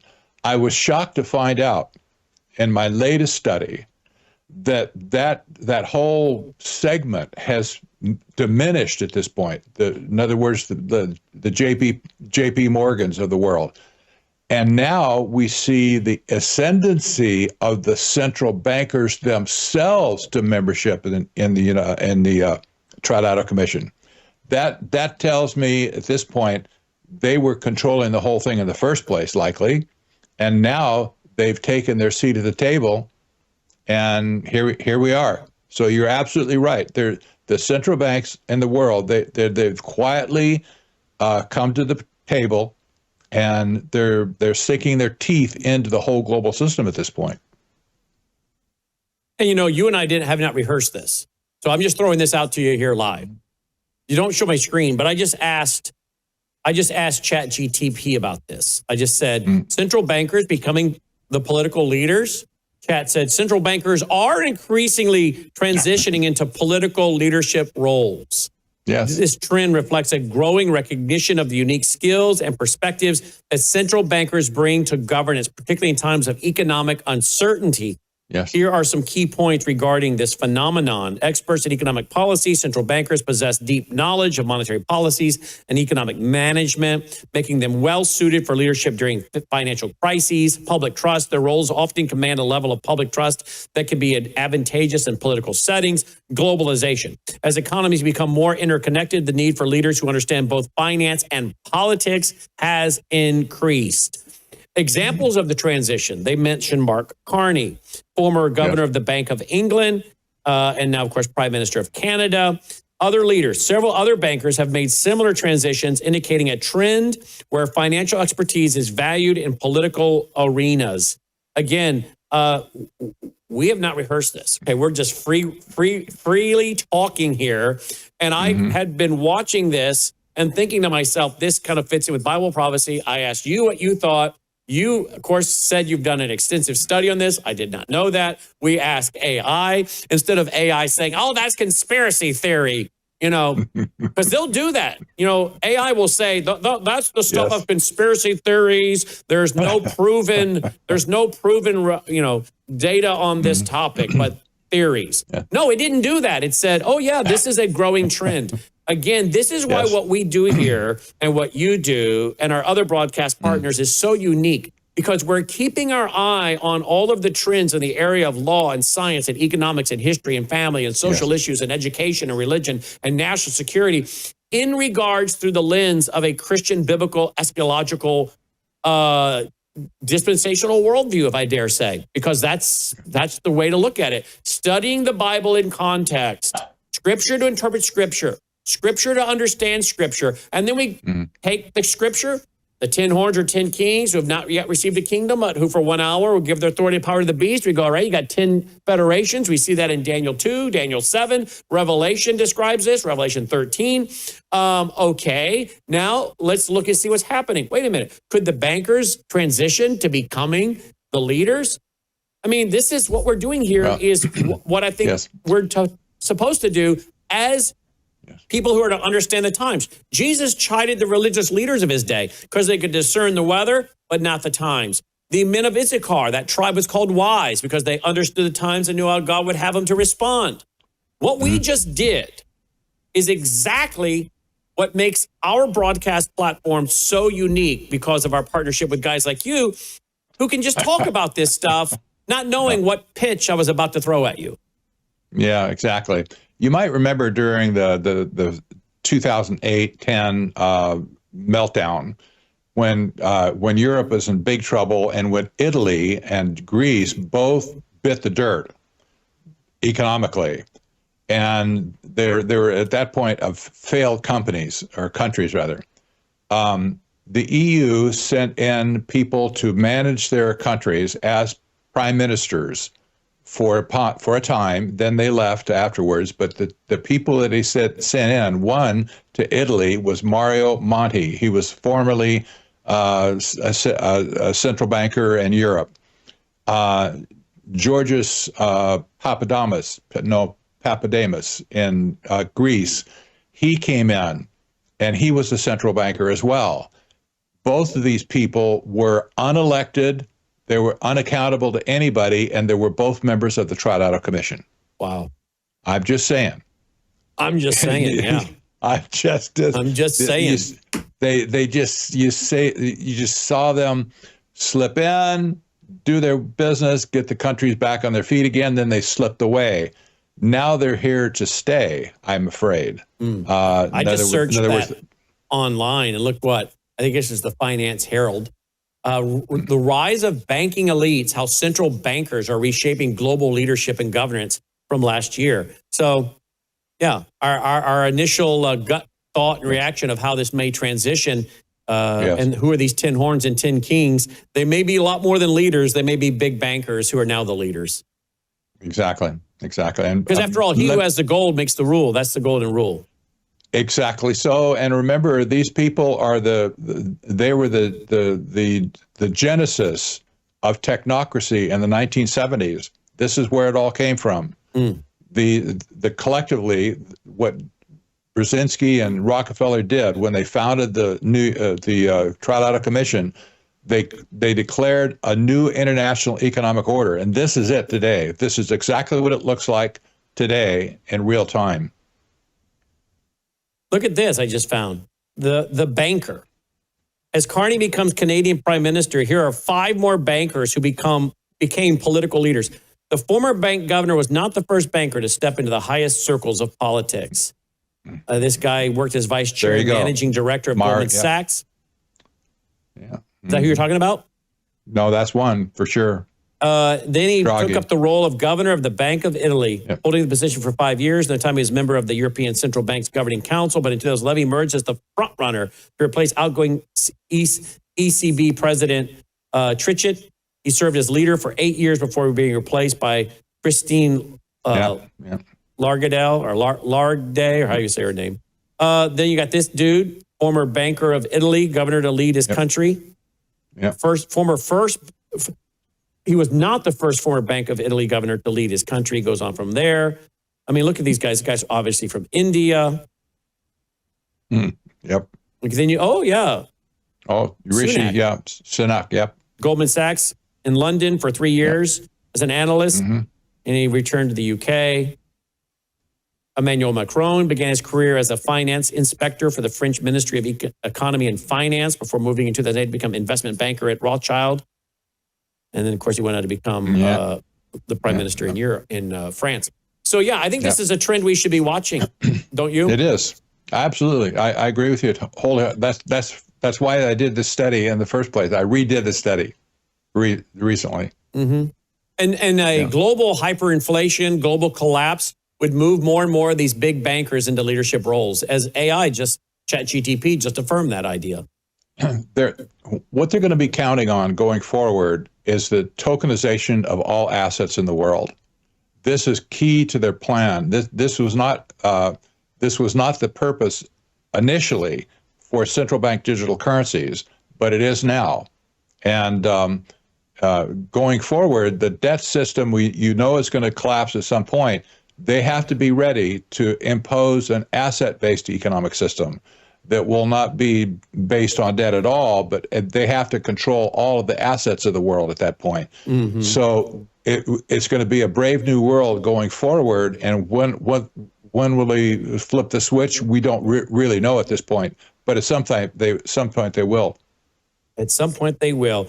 Let's take them to the website of our guest right here, technocracy.news, technocracy.news, and his broadcast Tuesday and Thursdays with Logan Howse as a co-host every Tuesday and Thursday at 6 p.m. Central. Do I have that right? You sure do. 6:30 Central. No, now he's saying 6. So you corrected the old man. I was right the first time. 6 p.m. Central, 7 Eastern Standard, 6 p.m. Central, 7 Eastern Standard, Tuesdays and Thursdays right here, 6 p.m. Central, 7 Eastern Standard. Technocracy.news, host Patrick Wood, co-host Logan Howse. You bet. All right. Thank you, my friend. Keep me posted. My pleasure. Patrick Wood checking in tonight, guys, and we'll be right back after this very short break. Introducing the next generation of clean, Norwex Power Cleaning Paste. Simply scrub and swipe. It's your elbow grease in a jar. Formulated for a safer, more effective clean. Contains no bleach, SLS, synthetic fragrances, or other harsh chemicals. Say goodbye to tough messes and stubborn stains. With Norwex Power Cleaning Paste, nothing is permanent. Norwex Power Cleaning Paste. Cleaner, safer, better. To assemble, simply connect the mop spray attachment to the handle and the base. When it clicks into place, that means it's secured. Next, remove the reservoir, fill it with tap water, then pop it back in. Adjust the mop handle to your height and add your Norwex wet mop pad. It's best to start with the damp pad. That's it, we're ready to go. When you need a fresh mist, angle the handle straight up to 90 degrees and push down to deliver the perfect spray of water. Mop smart with Norwex.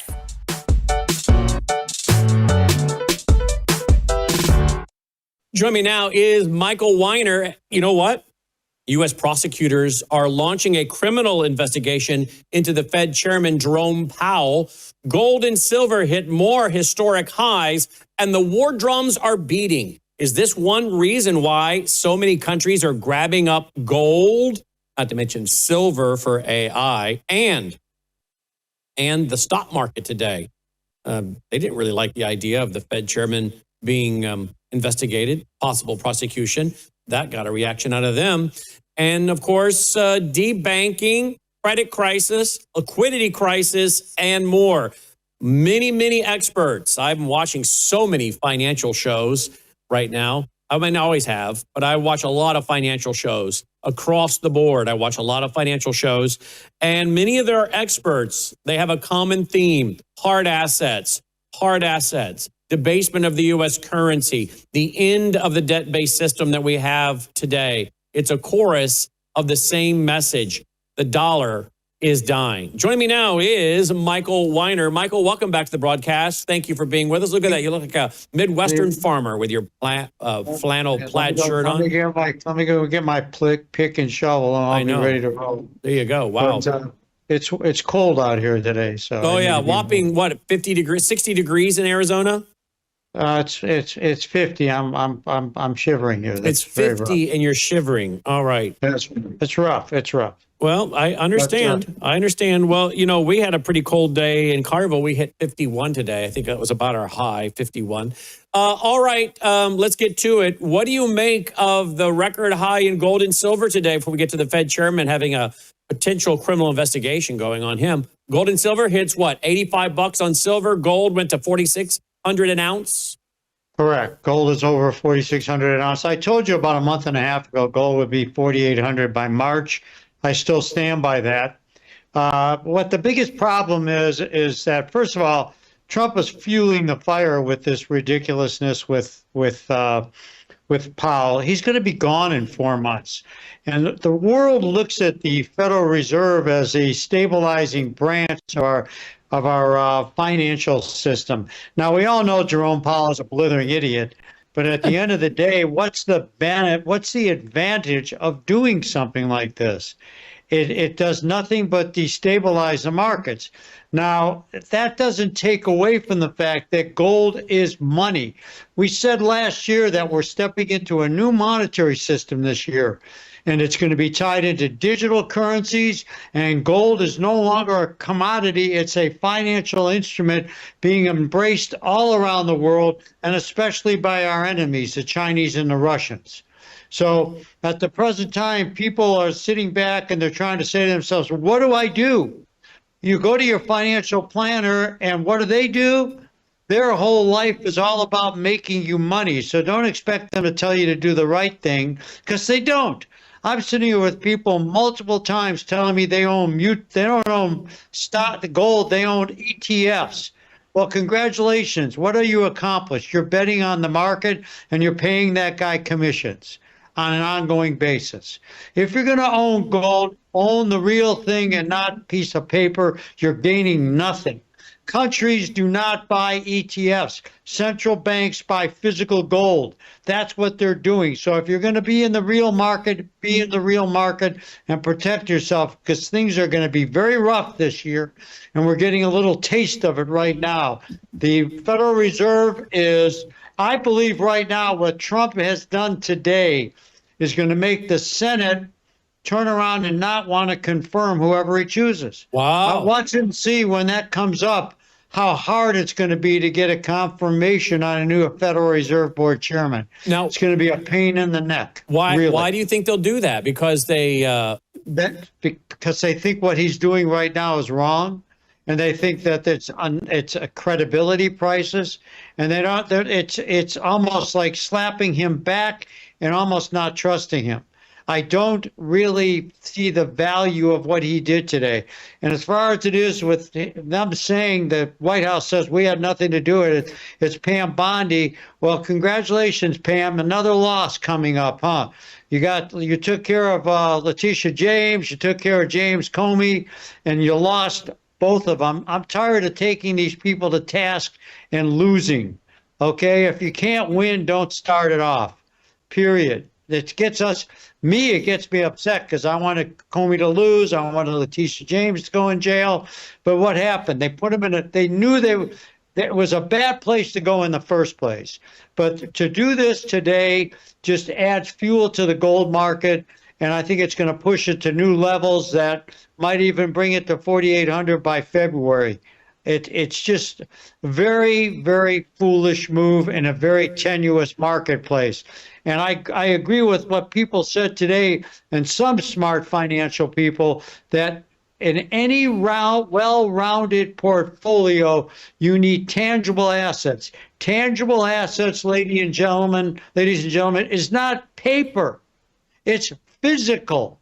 Understand the difference. When you go to your financial planner who just graduated from Men's Warehouse and now it's your financial planner, understand the fact that it is not paper. Wait a minute. You're I'm a financial. done with this. You're a financial Literally. planner that just graduated from Men's Warehouse. You mean he It's true. was selling suits at Men's Warehouse, and now he's a financial planner? You could become a financial planner. Take a test. 6 months later, you're out there and telling people what to do. You know, When I became a stockbroker- I know financial planners that were so bad at their own finances they had to file bankruptcy. Well, my grandfather used to say, if somebody's going to make you $1 million, make sure they got it in the first place. You know, the reality is I graduated. I had a law degree. I didn't just become a guy who just literally started selling gold one day. You have to have a background. They changed it all. That whole industry right now is all based on commissions. So, you know, the reality is you do business in physical market, you're paying one time. You do business in the paper market, you're paying forever. And one of the things when we talk about debanking and bail-in and things of that nature, that's all paper. When you have money in the bank and you're talking about debasement and bail-in, bail-in is when the bank can turn around and legitimately say, hey, guess what? You have $10 million in the bank, but we need you to be an investor in the bank, so we're going to convert that $10 million into some equity, and I'm sorry, we can't give you any money today. That's what happened in Cyprus and Greece, and that law exists here right now. And you don't protect yourself with more paper. The only way in this market to properly protect your assets is to create a tangible based part of your portfolio. And I've never said, Brandon, you know, to empty out all your money and put it into gold, but not having a tangible asset base within your portfolio is financial suicide. Right. Remember the FDIC guys? Remember those guys who talked about a bank bail-in, taking the people's money? Listen to this. Remember this? Some people need to know, but I don't think you have much hope of reaching a public that doesn't have a professional need to know. I completely agree with that. I almost think you'd scare the public if you put this out. Like, why are they telling me this? Should I be concerned about my bank? Like, my insurance company doesn't tell me what they're doing with my assets. They just assume they're going to pay my claim. Right? I think you've got to think of the unintended consequences of taking a public that has more full faith and confidence in the banking system than maybe people in this room do, that we want them to have full faith and confidence in the banking system. They know the FDIC insurance is there. They know it works. They put their money in. They're going to get their money out. So there's a select crowd of people that are in the institutional side. And if they want to understand this, they're going to find a way to understand this. There's a bunch of law firms represented in this room. There's a bunch of people that charge them by the hour a lot of money to explain this all to them. And it's fine. I don't have a problem with that. And they all have huge staffs. But I would be careful about the unintended consequences of starting to blast too much of this out in the general public. Yeah. Michael, we've played this now for a couple years. How many people are listening? Well, how many people in the financial world are listening? If you look at, you stack up all those poor people who stack up all those papers are nothing more than setting themselves up. You can't eat them, and they can sit back. So you don't really control your paper assets. It's the other person. You call up this company. Sometime you get somebody in the Philippines. You can't even understand what they're saying. And especially if you're dealing in annuities, you're going to get somebody in India, Philippines. And after a while, you get so frustrated, you hang up. But if you want the idea of legitimately not balancing portfolios in today's world, you know, when they talk about bail-ins, Brannon, and all these things in the bank, people go, well, when did that happen? Like they think it happened 2 days ago. It happened 15 years ago. It's been going on under Obama, and nobody paid attention. Okay, so pay attention right now. You're being told that you're setting into one of the greatest years financially in history. What if it's not? What if it's not? Yeah, that's a problem. Yeah, that is a problem. All right, let's listen to what Jerome Powell himself had to say about the charges against him, the investigation, I should say, against him. Here we go. Good evening. On Friday, the Department of Justice served the Federal Reserve with grand jury subpoenas, threatening a criminal indictment related to my testimony before the Senate Banking Committee last June. That testimony concerned in part a multi-year project to renovate historic Federal Reserve office buildings. I have deep respect for the rule of law and for accountability in our democracy. No one, certainly not the chair of the Federal Reserve, is above the law. But this unprecedented action should be seen in the broader context of the administration's threats and ongoing pressure. This new threat is not about my testimony last June or about the renovation of the Federal Reserve buildings. It is not about Congress's oversight role. The Fed, through testimony and other public disclosures, made every effort to keep Congress informed about the renovation project.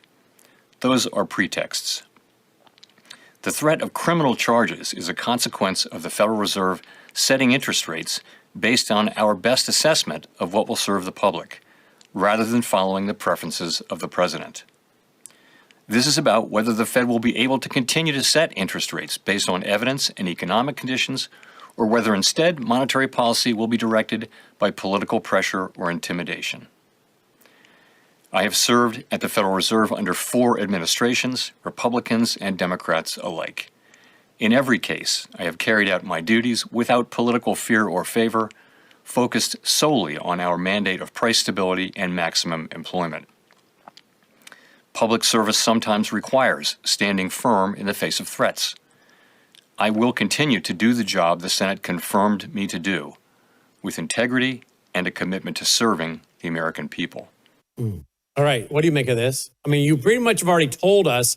I guess a better question would really be, isn't President Trump walking into a public relations controversy that he doesn't need right now with everything else that's going on? Why do this? Because it does look to a lot of people, and you and I are, and this audience are more immersed into this than the average person. But the average American is just going to think, well, President Trump isn't getting his way and he's just bullying this guy. We need the president to win people over for the midterms, not drive them away. And I don't think this is helpful. Is that what I heard you saying earlier? Absolutely. This is just a waste of time and energy. The guy's leaving. But it in also 4 fits a months. narrative that the media is trying to make of him. He's helping to write the narrative about himself that the media has put up. Exactly. And you're absolutely right. And when you talk about the other, campaigns that they had against people legally, and listening to some legal experts that I have some respect for a lot today, there might be some basis to this, but it's such a hairline issue. The damage that you do, what do you get out of this whole thing? Are you really going to get Jerome Powell? Are you going to get people to say that he's wrong? Are you going to get motivation against him? All people are going to do is think you're bullying. I mean, and plus people like me are saying, stop bringing criminal charges. You can't win. I mean, we already saw 2 that got thrown out. Right. One against Letitia James, and had you or I done it, Brannon, we'd be in jail. But they brought it into a venue that they were going to lose. Yeah. The federal judge threw it out because he's a partisan, and it's the same thing for Comey. The federal judge, but they knew that when they made the case. Why even bring it if you know you're going to lose it? And then you have another case like this. That why bring it when it's really not accomplishing anything? What are you going to do here? Yeah. What are you going to do? Let's move to this. Treasury Secretary Scott Bessent reveals up to 10% of U.S. budget stolen each year. Well, that's just the Treasury, I guess. Is he? Is that just the Treasury? Or no, the whole U.S. budget. I guess the whole U.S. budget. I think 10%. Are you kidding? That's slow. It's way more than that. It's got to be way more than that. This country is fraught with fraud. I mean, first of all, California, hello. I mean, and again, Minnesota. I agree with them. Minnesota is so pathetic. I mean, you got people there can't even spell learning. I mean, they're getting money. You literally, and I can only imagine Illinois. Boy, Illinois, my goodness. New York State, these people are just legitimately. I mean, I agree with Trump and everything that's going on with that fraud. I think these people somewhere they got to stop it, or is this just another matter of activity going nowhere? If we're going to do something about it, let's start locking some people up. They say they have locked 64 people up in Minnesota, which I commend this whole effort. This has got to stop. But this is why we're so upside down as a nation, because of how much money it's been stolen all the time. Pardon me. Let's talk about liquidity, the overnight repo market. Tell me where we're at, because I'm hearing people say we got 4 or 5 more months. This system can't last but another 4 or 5 months. What are your thoughts? The repo market is where the banks, for people who don't understand, is adjudication at the end of the day. You know, when monies are moved between banks, it just doesn't happen with a wand. It's actually called they have an adjudication at a certain time every night, and repos is how the banks move money between each other. And you had the federal government in December put $40 billion, the Federal Reserve threw into the banking system for shortfall of funds. The last time something like that happened was during COVID, and the time before that was in 2008 when we almost lost the banking market. This is another reason why people should be buying metal now. We have people calling up every day. Well, it's high today. Hello, that's the same phone call you made a month ago when it was 4,200. It was high today. It's high today. Get used to it. Gold is going to be 5,800 by year end. I was right last year, the year before. I'll be right this year, and you'll call me in January of next year saying gold is too high right now. It's not a matter of high. It's a matter of what else you have and how do you protect yourself. Stop looking at numbers and start looking at reality. I'm done. Okay, so here's an article.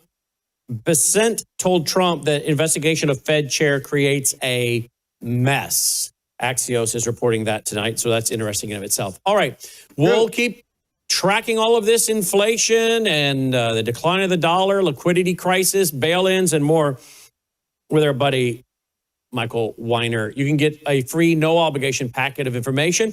I don't give financial advice. I give financial opinion. My opinion is you should do your own homework. Starts with a packet of information that's absolutely free of charge by simply going to worldviewgold.com or calling 1-877-864-1072,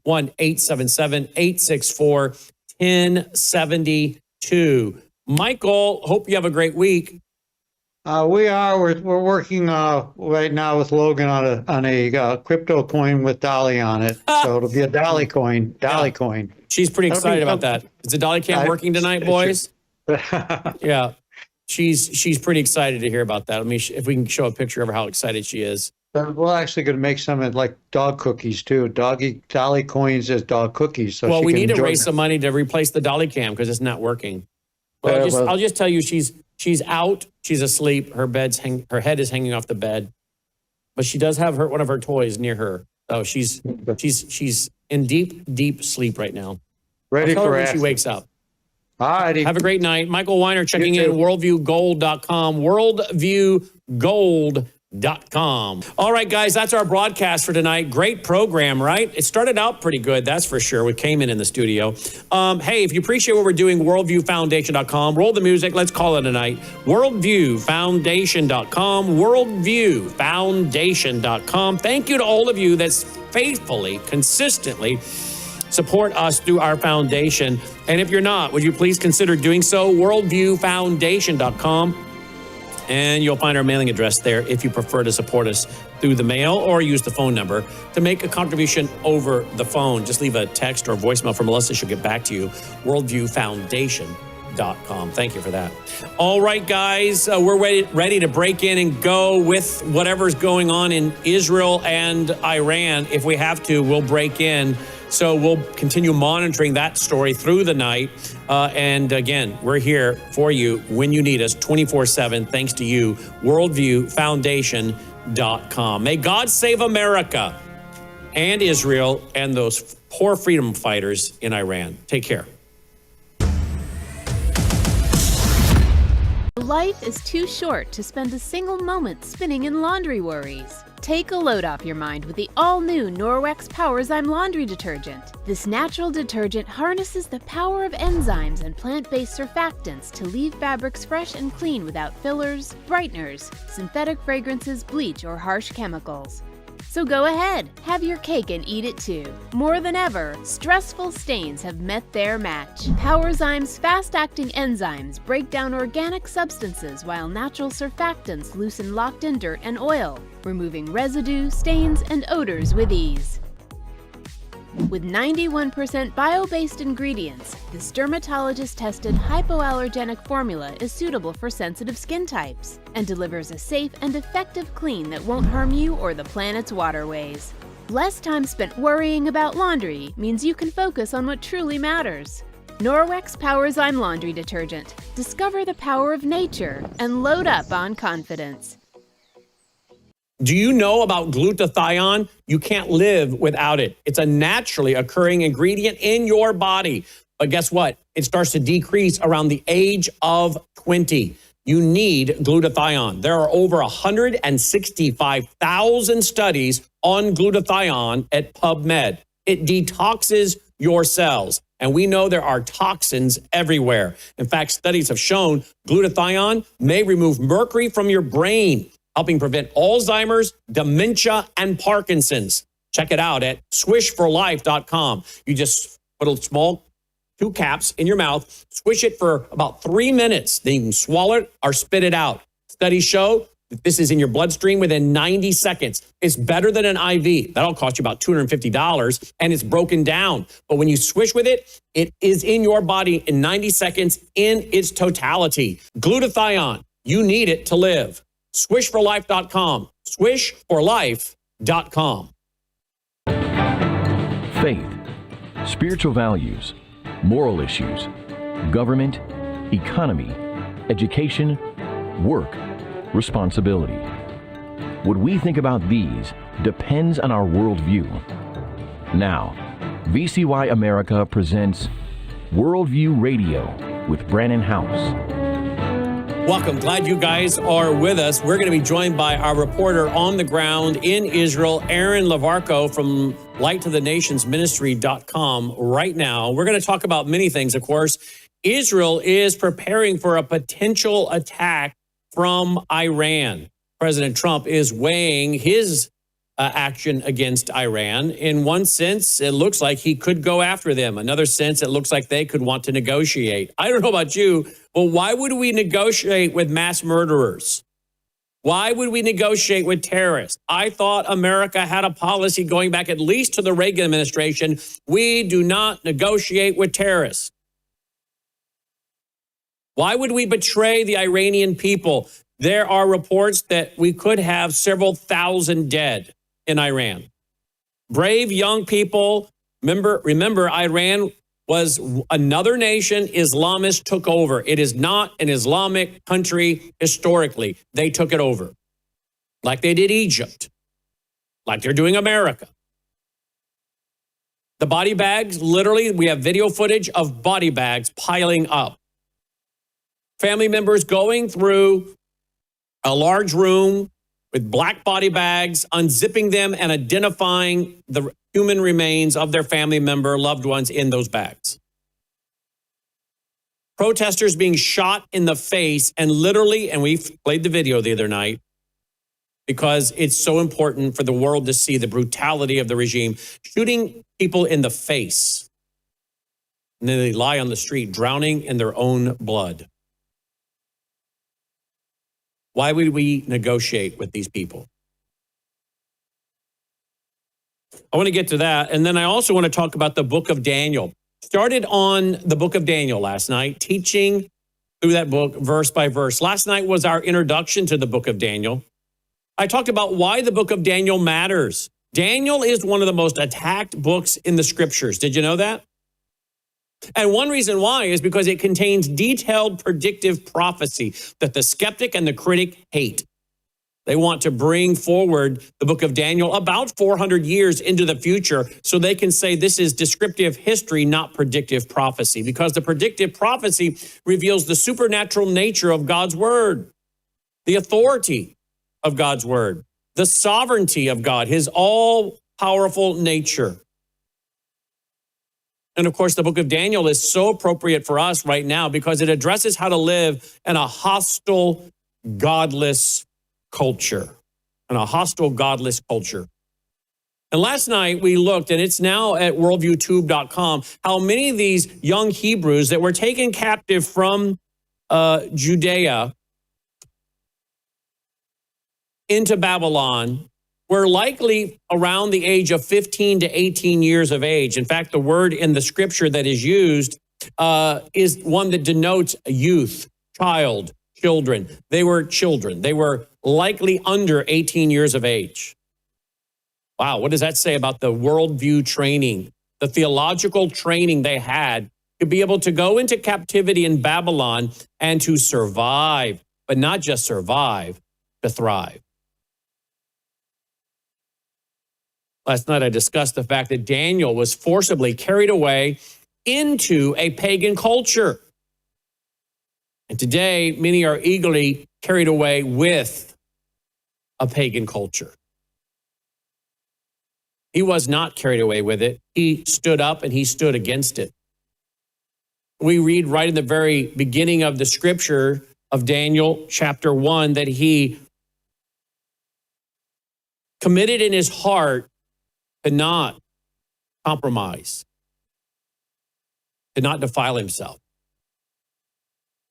And yet today, we can use Daniel as an example, I think, to show that while he was forcibly kidnapped into slavery, many today, I think, are willingly sleepwalking into slavery.